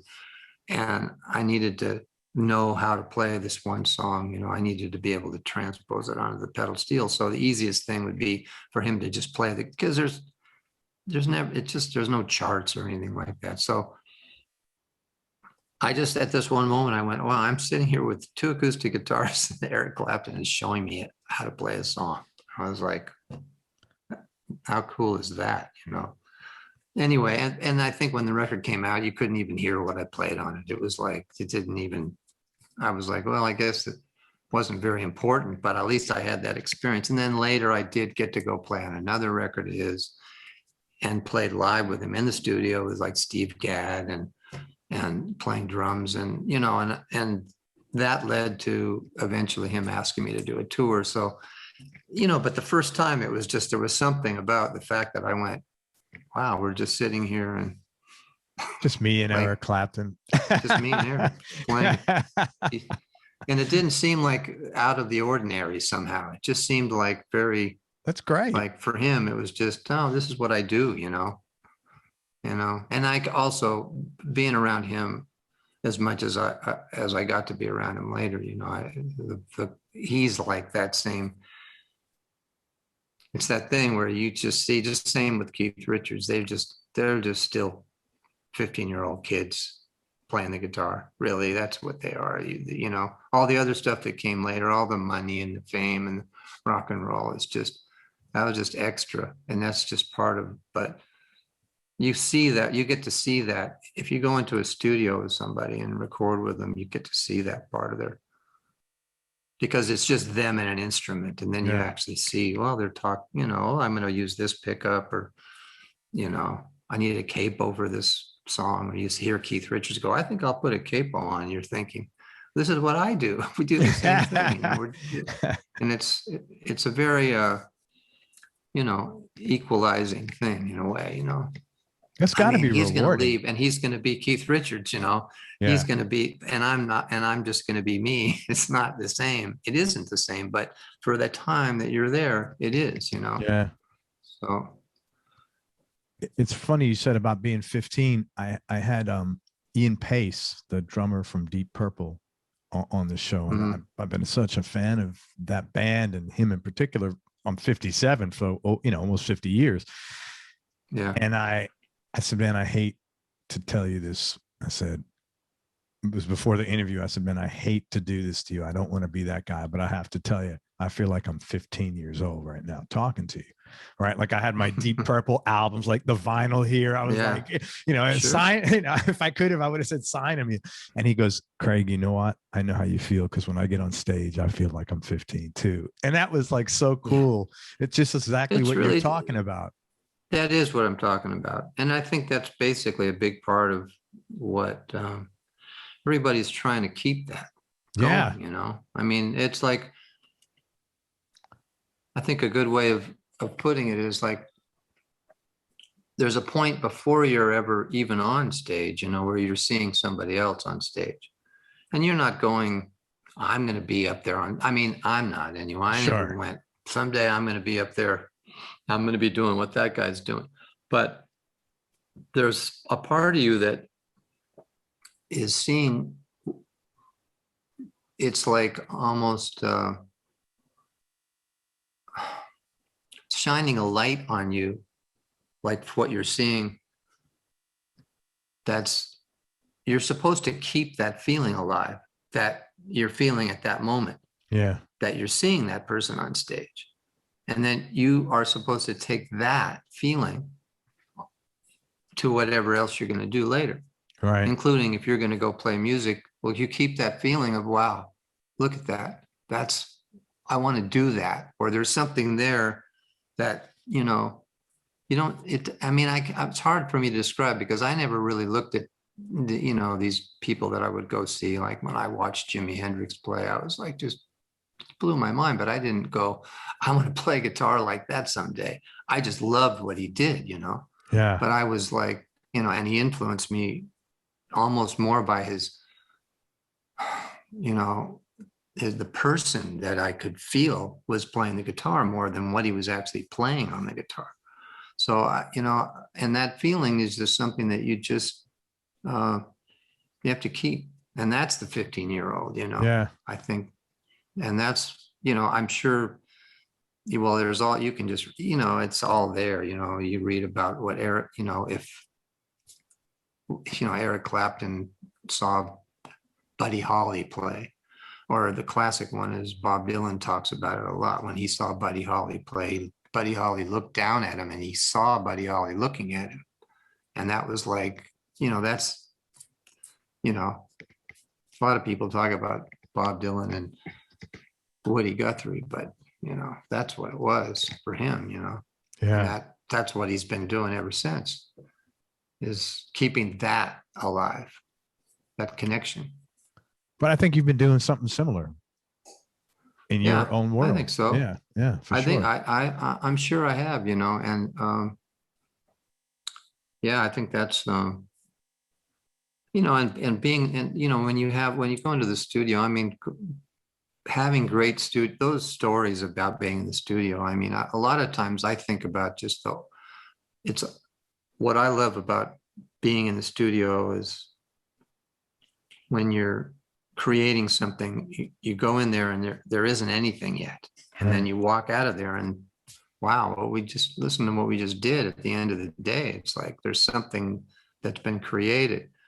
And, you know, you know, I haven't done a lot of it, but the producing that I've done, you know, I'm really proud of a lot of that. And those experiences for me are really important because when I've been able to do it with people that you know, that I really admire, like Dave Alvin and like Lucinda Williams, you go in there and you start at the beginning from the inception and you follow it to the very, you know, till the mastering, you know, all the way through the process.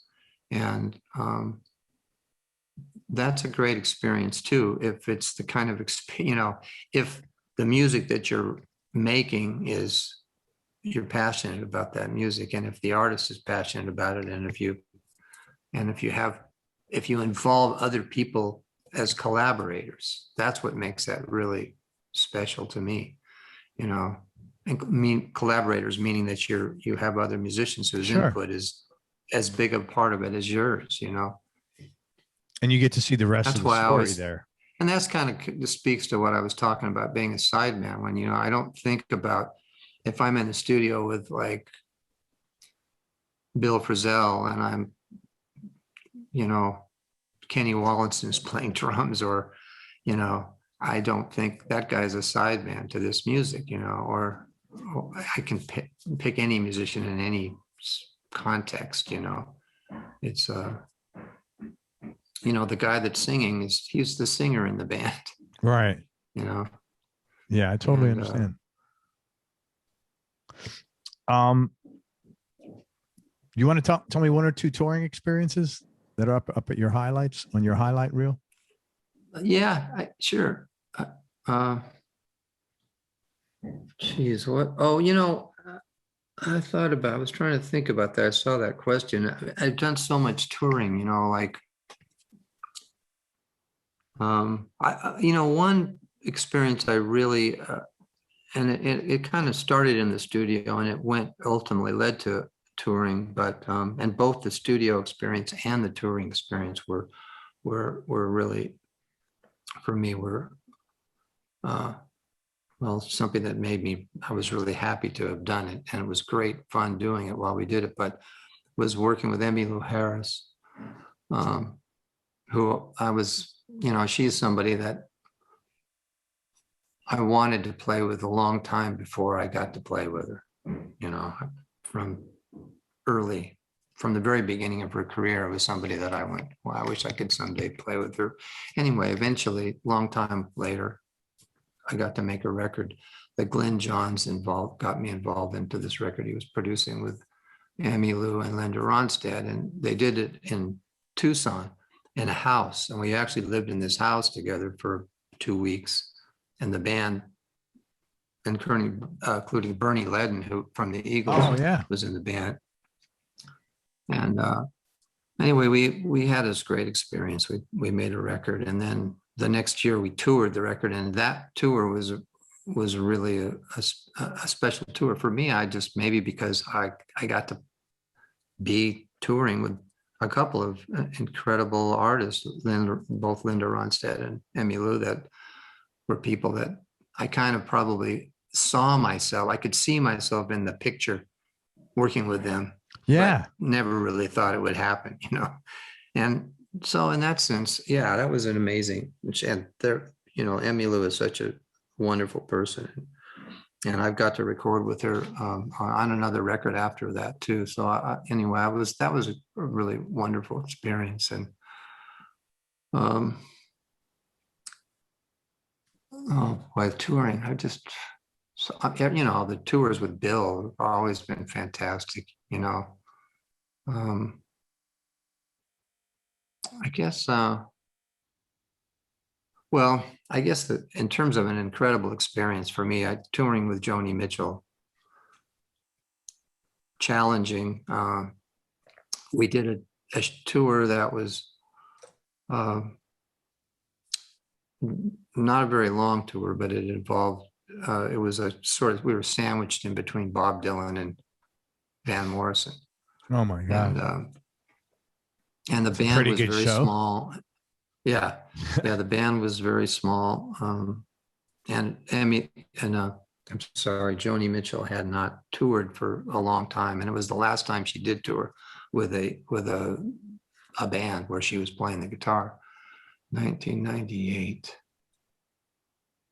And for me, it was incredible to be able to work with her. Such an incredible artist, singer, guitar player, songwriter, just up there at the very top, you know, the pantheon of artists. And playing with Brian Blade every night was just, you know, my very favorite people and drummers, you know. So that tour was really special for me. And then we actually played one show at the 29th anniversary of Woodstock, which is not a big deal because the next year they actually had a huge 30th anniversary show. But what was different about it was the 29th anniversary show, which was not as big of a deal. She played, and she wasn't famously able to go at the original show, right? So, and then that's why she wrote the song Woodstock. So, you know, I did not know to that. have her, yeah, she wasn't able to go because she was doing the Dick Cavett show in New York City, and Crosby, Stills and Nash went and played, and their first gig, and it's a very famous thing, you know. So I got to play with her at Woodstock, That's pretty cool. Which was an interesting little, and it was, you know, they had, it was, and at the original site, which when they did the 30th anniversary show the next year, there was all kinds of problems. It was a big rock and roll event the next year with a lot of younger bands playing. Anyway, that, you know, I've been fortunate. I got to work with Katie Lang off and on for a long time and listen to her voice, you know, in my monitors, that incredible voice that she has. And she had a very important role in promoting my own, you know, for people finding out about me, you know, from her records and touring with her. And she's such an iconic artist herself. But anyway, there's this. I'm sure if I thought about it, there'd be other. I could come up with some funny stories, but right now nothing else is. No, that's awesome. In my head. Is there anybody that you haven't played with yet that's still on your bucket list? Let's put it out there right here. You know, I thought about that question, and it's oddly enough, you know,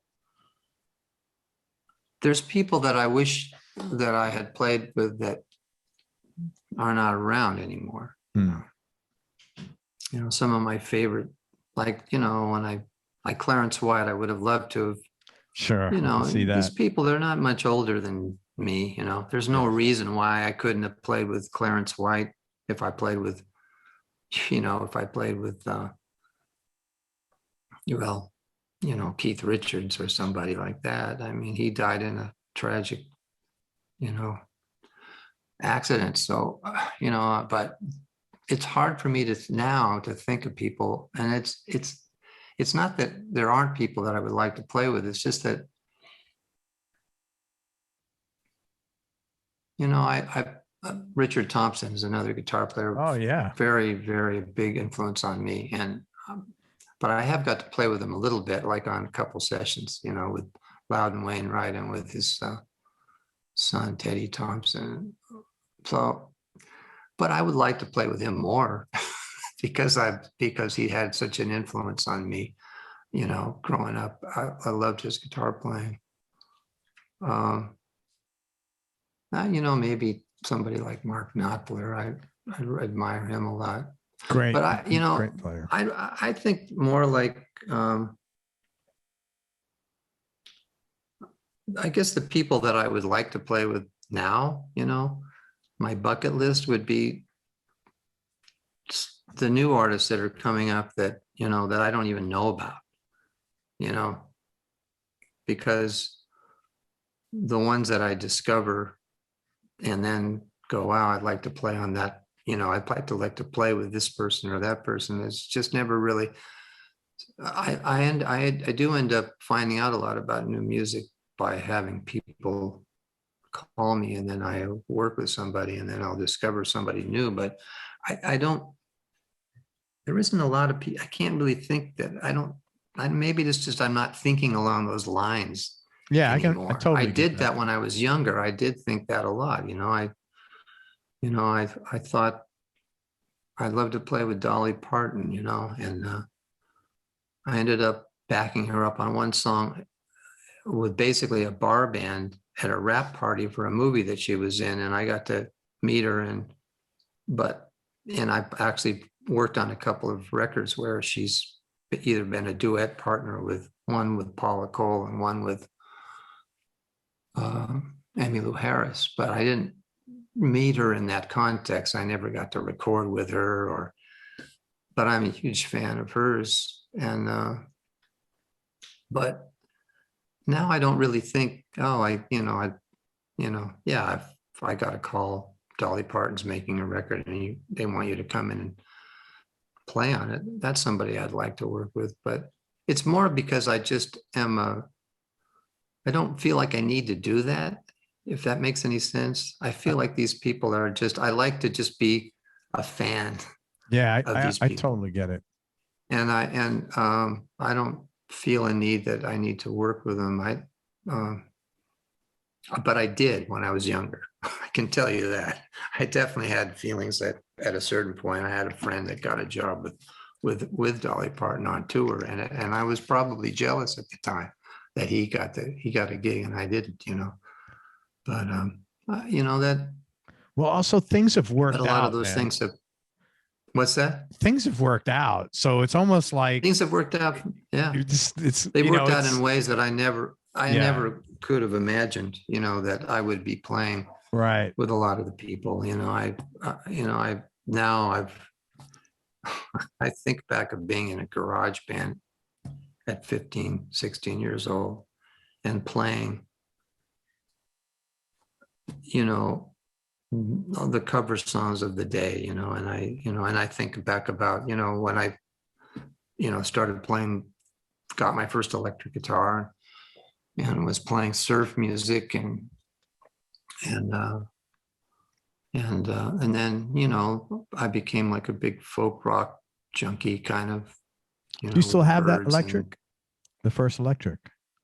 I do not have it. I wish I did, you know. What was it? But, you know, I think about those instruments or that time, you know, it's incredible to me that I actually ended up playing with a lot of the artists that I was hearing back then. And I never could have imagined that happening. You know, I mean, whether it was the Ventures or, I mean, I played on a Ringo Starr record. So now I played with a Beatle. I played with a couple of the members of the Byrds, Rolling Stones, Led Zeppelin, Cream. You know, these were all the bands that I was playing in cover bands when I was a kid, you know, playing the music. Yeah, that's a pretty cool. You know, and it kind of goes on. But what I'm also, you know, probably the most proud of, you know, is that I, you know, and talking about something recently, that getting to play jazz with Charles Lloyd and Bill Frisell and that at that level, you know, and being accepted as a musician that can do that, with my background, basically coming out of garage bands as a kid, you know. No, That I could. itself is, you know, It feels. It probably feels great because, like, here you are. You just got another notch under your belt, or you're working on your, like, you get working on another Boy Scout badge, almost, like, you know. And that's well, pretty yeah, cool. kind of, yeah. I mean, I do regret not having formal music education, you know, but that's just life, you know. Yeah. That's just what life dealt me, you know. It gave me, I didn't have enough confidence to go to music school and think, oh, that this is something that I could do, you know. I didn't really ever think that I was would be cut out. I probably would be afraid to go into a situation where I was being, by the time that I didn't have enough, that was just something that was not an option. It wasn't something that I was encouraged to do in any way, you know, by anybody in my world. So, but yeah, my first guitar, I wish I still had it, and my second guitar too. Oh, You know? really? Yeah, they went away, you know, like, because I just had one guitar at a time, you know, and then first one, I do still have that Gibson LGO, that Oh, you first have the acoustic acoustic. guitar. Oh, that's Yeah, pretty I cool. still, I had to have it restored. It ended up falling apart in my parents' attic, you know.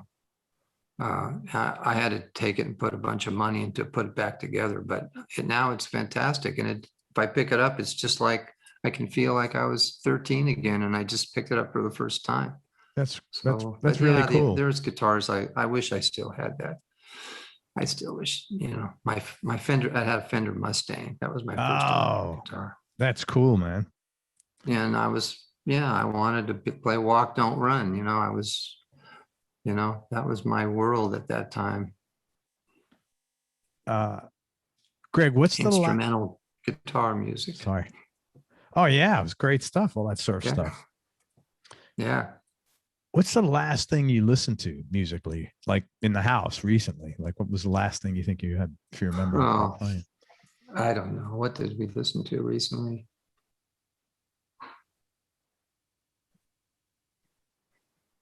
Well, there's an artist that we just listened to. She's a new artist from. She's actually from Orange County, which is where I grew up. Named Madison Cunningham. Fantastic singer songwriter, young.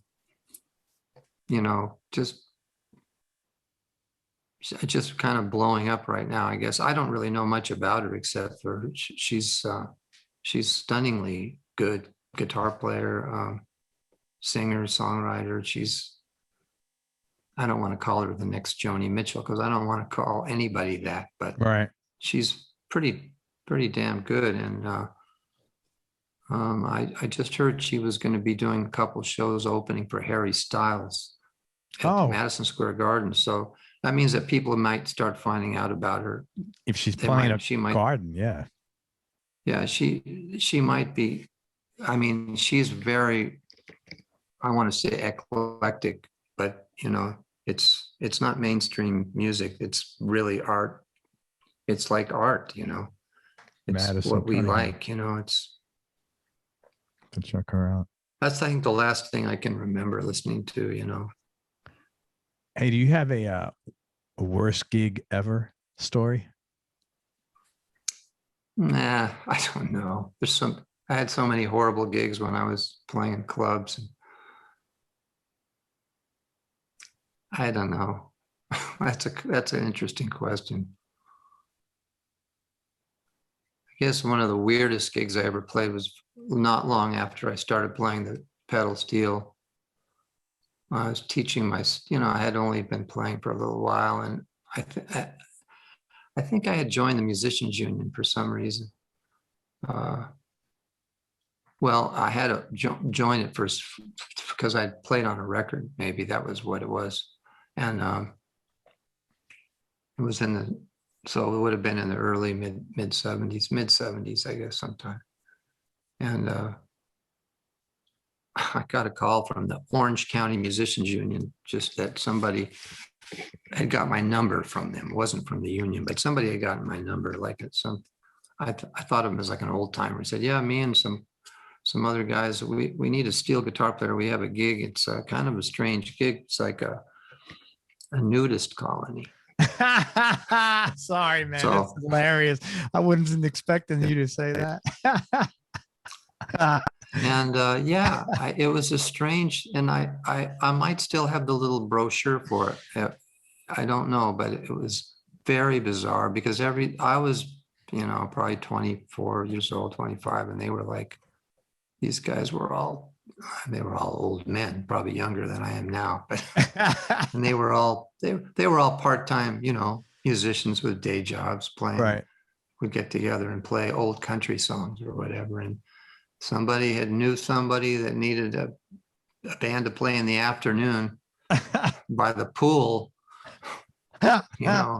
for some little nudist colony. So I was like, well, and then he said, well, you won't have to, you'll be able to keep your clothes on. We're not supposed to be nude, but there might be some other, and sure enough, like we're set up, no stage, just set up like on this patio outside some, in some function that they had there, and there was people dancing. And I think the people, what I remember was they had to wear clothes if they were dancing. Okay. They couldn't be like, maybe they could be wearing a bathing suit or something. I don't know. But so we didn't have naked people dancing in front of us, but people were walking around the outside, all ages, and they were all totally nude. Oh yeah, just whatever That's people do at a hilarious. nudist colony. That was hilarious. I don't know, man. it's like a horrible gig. It was a weird gig, I mean, I've had a lot of gigs that, I could definitely do without, but That's hilarious, man. but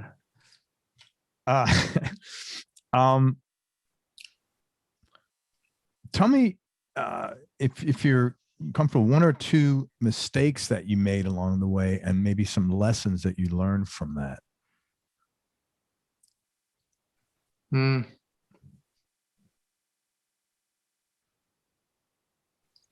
Well, that's a tough question. For me, I would probably just say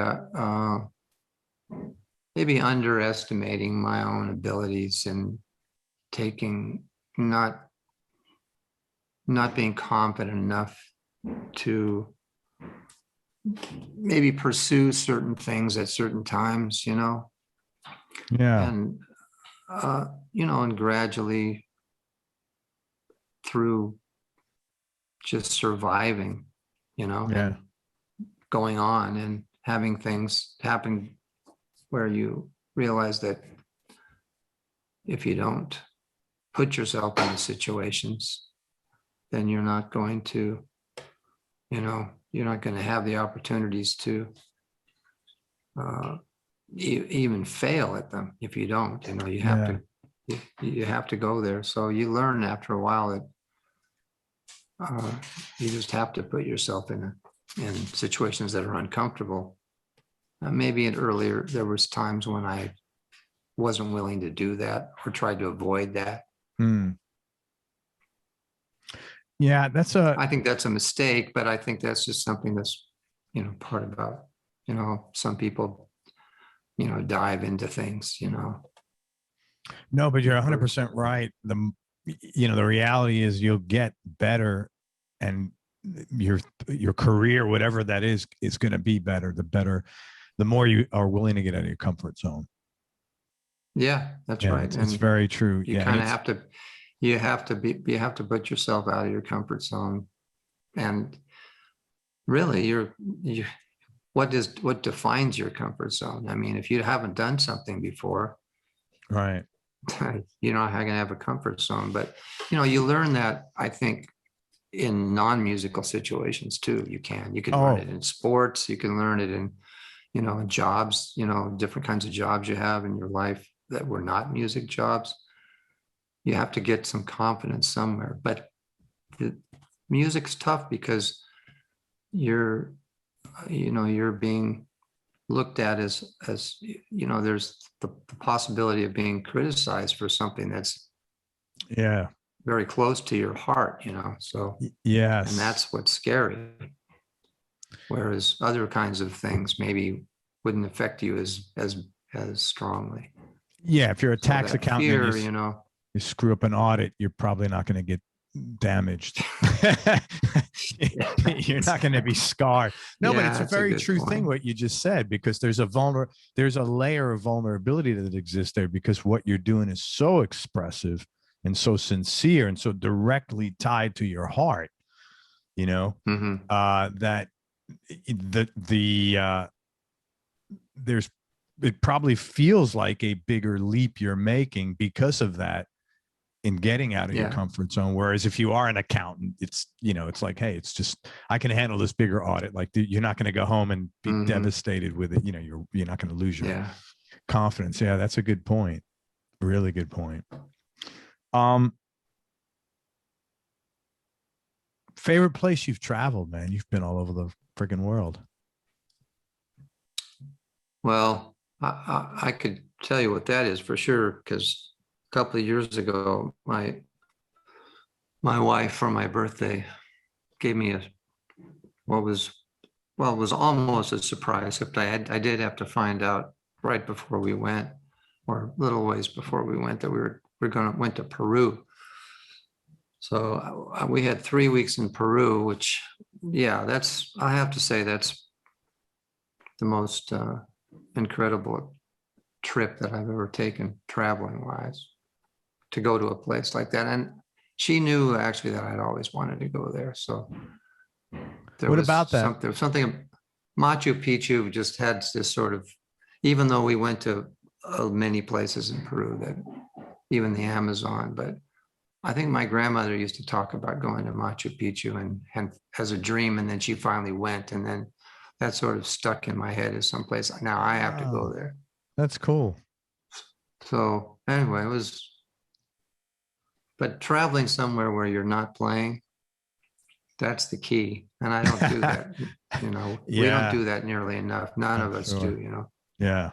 Because we pretty much, once we get done from touring, we just want to stay home. Yeah. Collapse. I totally get that. No, I totally get that.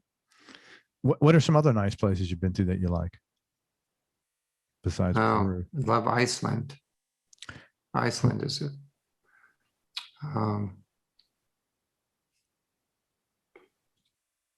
Oh boy. Well, I love, being in nature. I when I was in my early 20s, I spent a couple summers in Idaho. And so I have a kind of sort of a soft spot in my heart for the Rocky Mountains up there. That's beautiful there, man. Yeah. We've traveled back up there in recent times. But yeah, I like the Northwest. And I love California. I mean, I grew up in California. There's so much here that just, you can live in California your whole life and find places that you've never been to. Yeah. You never wish you were back in Buffalo. Never. Although I don't remember anything about it.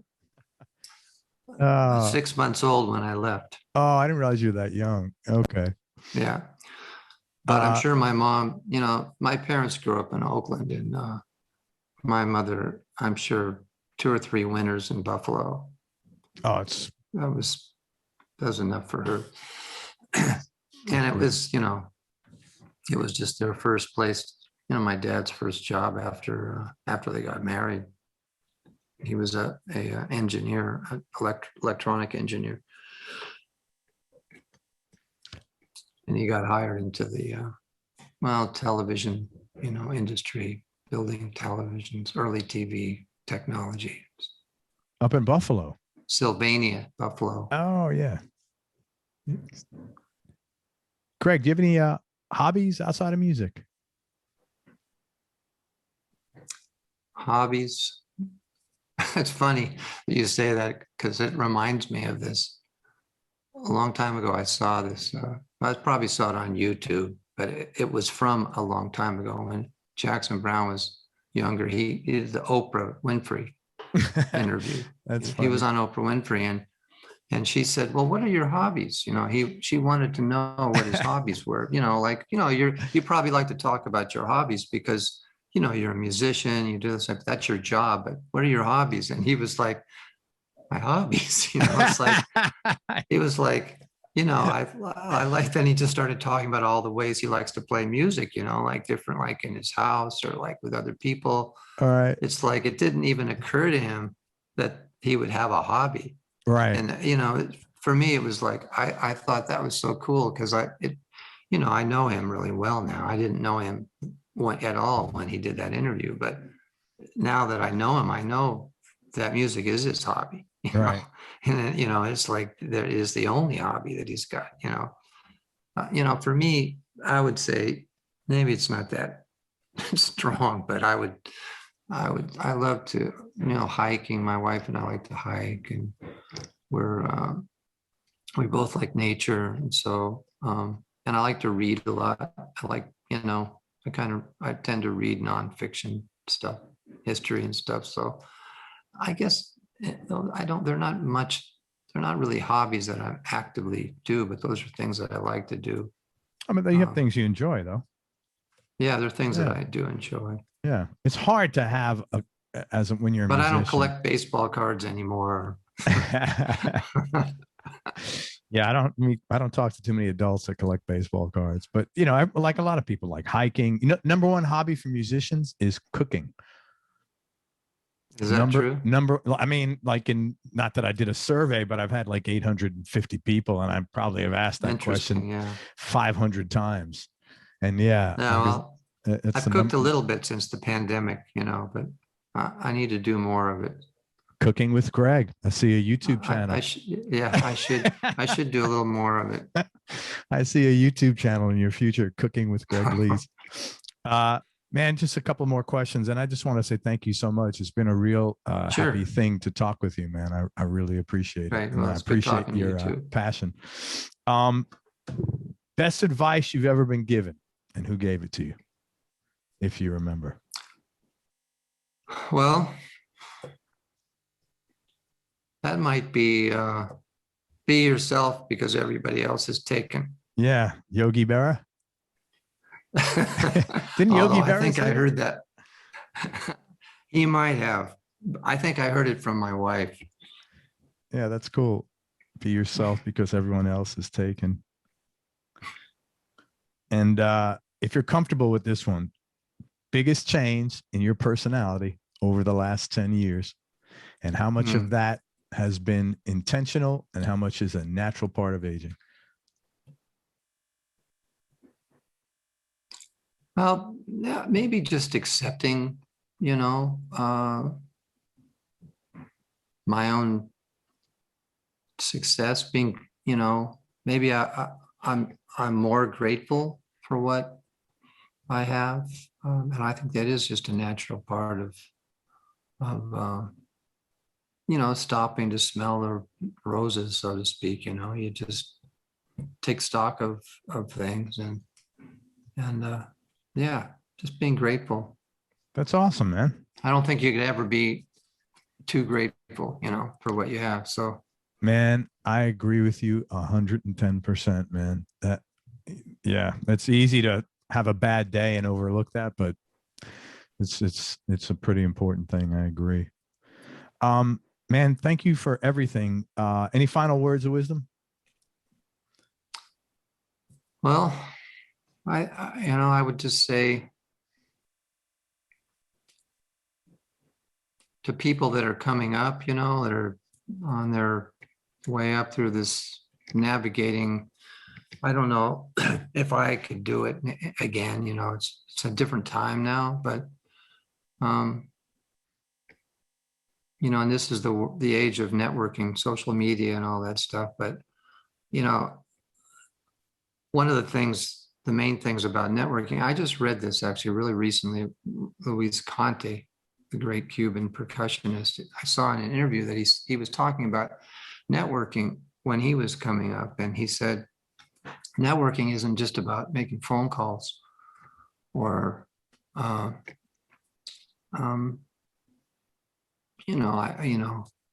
putting yourself out there.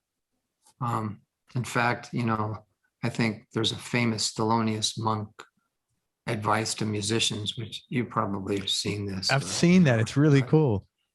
Yeah, and there's one thing he says on there is he says,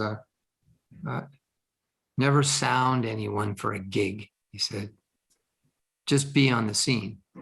Yeah. That's just a, you know, that's great advice. You know, to young musicians, just don't be that person that's always going, hey, I need a gig, you know. That's not my advice. I don't know what to tell anybody anymore. But one of the things that Luis Conte said was be nice, you know, just be nice. And I think it's funny. One time I heard this advice from somebody else that somebody else told somebody else. I won't even say who they are. Pretty famous people, but once one iconic artist, asked another iconic producer, band leader, how do you always put together such great bands? You know, how do you do that? You know, it's like every time you put a band together, it's such a great band. They just back everybody up so well. And he goes, you just have to find people that are nice. Yeah, and man. It's interesting. And the person that said that is one of the nicest people in the music business and also one of the busiest people.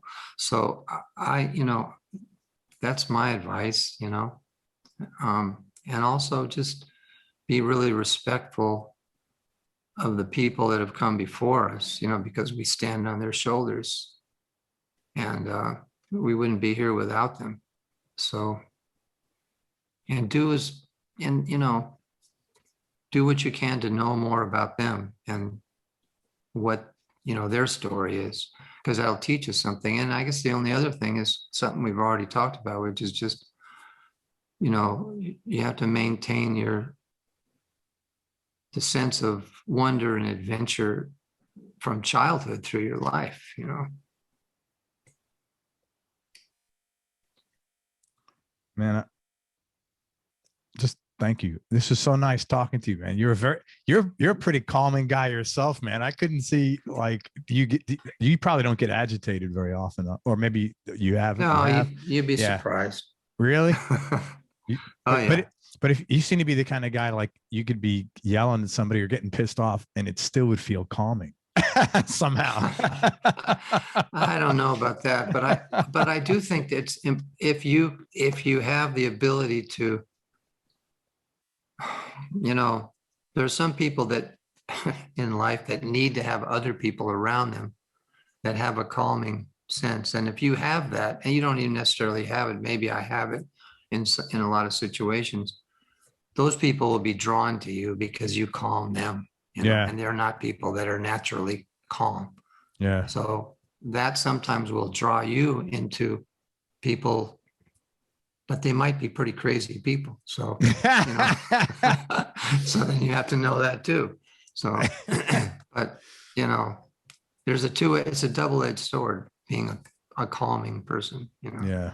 But I think it's still good because those are the people also that you want to. Those people want to be around. Yeah. Well, they're oftentimes the great artists, you know. Yeah. People that are the reason that we're here is because of them. So. Well, man, let me tell people where to find you. First of all, you can find Greg Leisz on recorded material. I mean, like, anywhere. Just look at Wikipedia and you'll see, like, or All Music, and it's a smattering of all the stuff he's done, but he'll be on tour with Jackson Browne this end of July. Jackson and James Taylor are doing a tour throughout the Midwest. Then later on in the year, the West Coast, and let's hope you guys will come to the East Coast in early 2022. Yeah, I hope so. I think seems like this could be a busy year touring the way things are going. Well, everybody's here in Florida right now because we've been open, man. So it's like a concert That's every what I week. hear. Yeah, it's been pretty busy here. I heard that. Yeah. And Richard Thompson, if you're listening, give this man a call. Anybody else? Anybody else you want me to like call out to the universe right now for you? Just everybody keep doing what they're doing. Right on, man. Hang on one second. We'll wrap up. Thank you for everything. You're a lovely guy, and I really appreciate your time and your patience. Right. And thank you. Thanks, Greg. Appreciate You're it. welcome. Everybody, thank you so much for listening. If you enjoyed this, please share it on your social media channels. We appreciate your support. Thank you very much to Greg Leisz. I hope everybody comes out and sees him with Jackson Browne in the upcoming months and next year. And most important, remember that happiness is a choice, so choose wisely. Be nice, go play a guitar, and have fun. Till next time, peace and love, everybody. I am out. Greg, thank you for everything, brother. Sure. Thank you.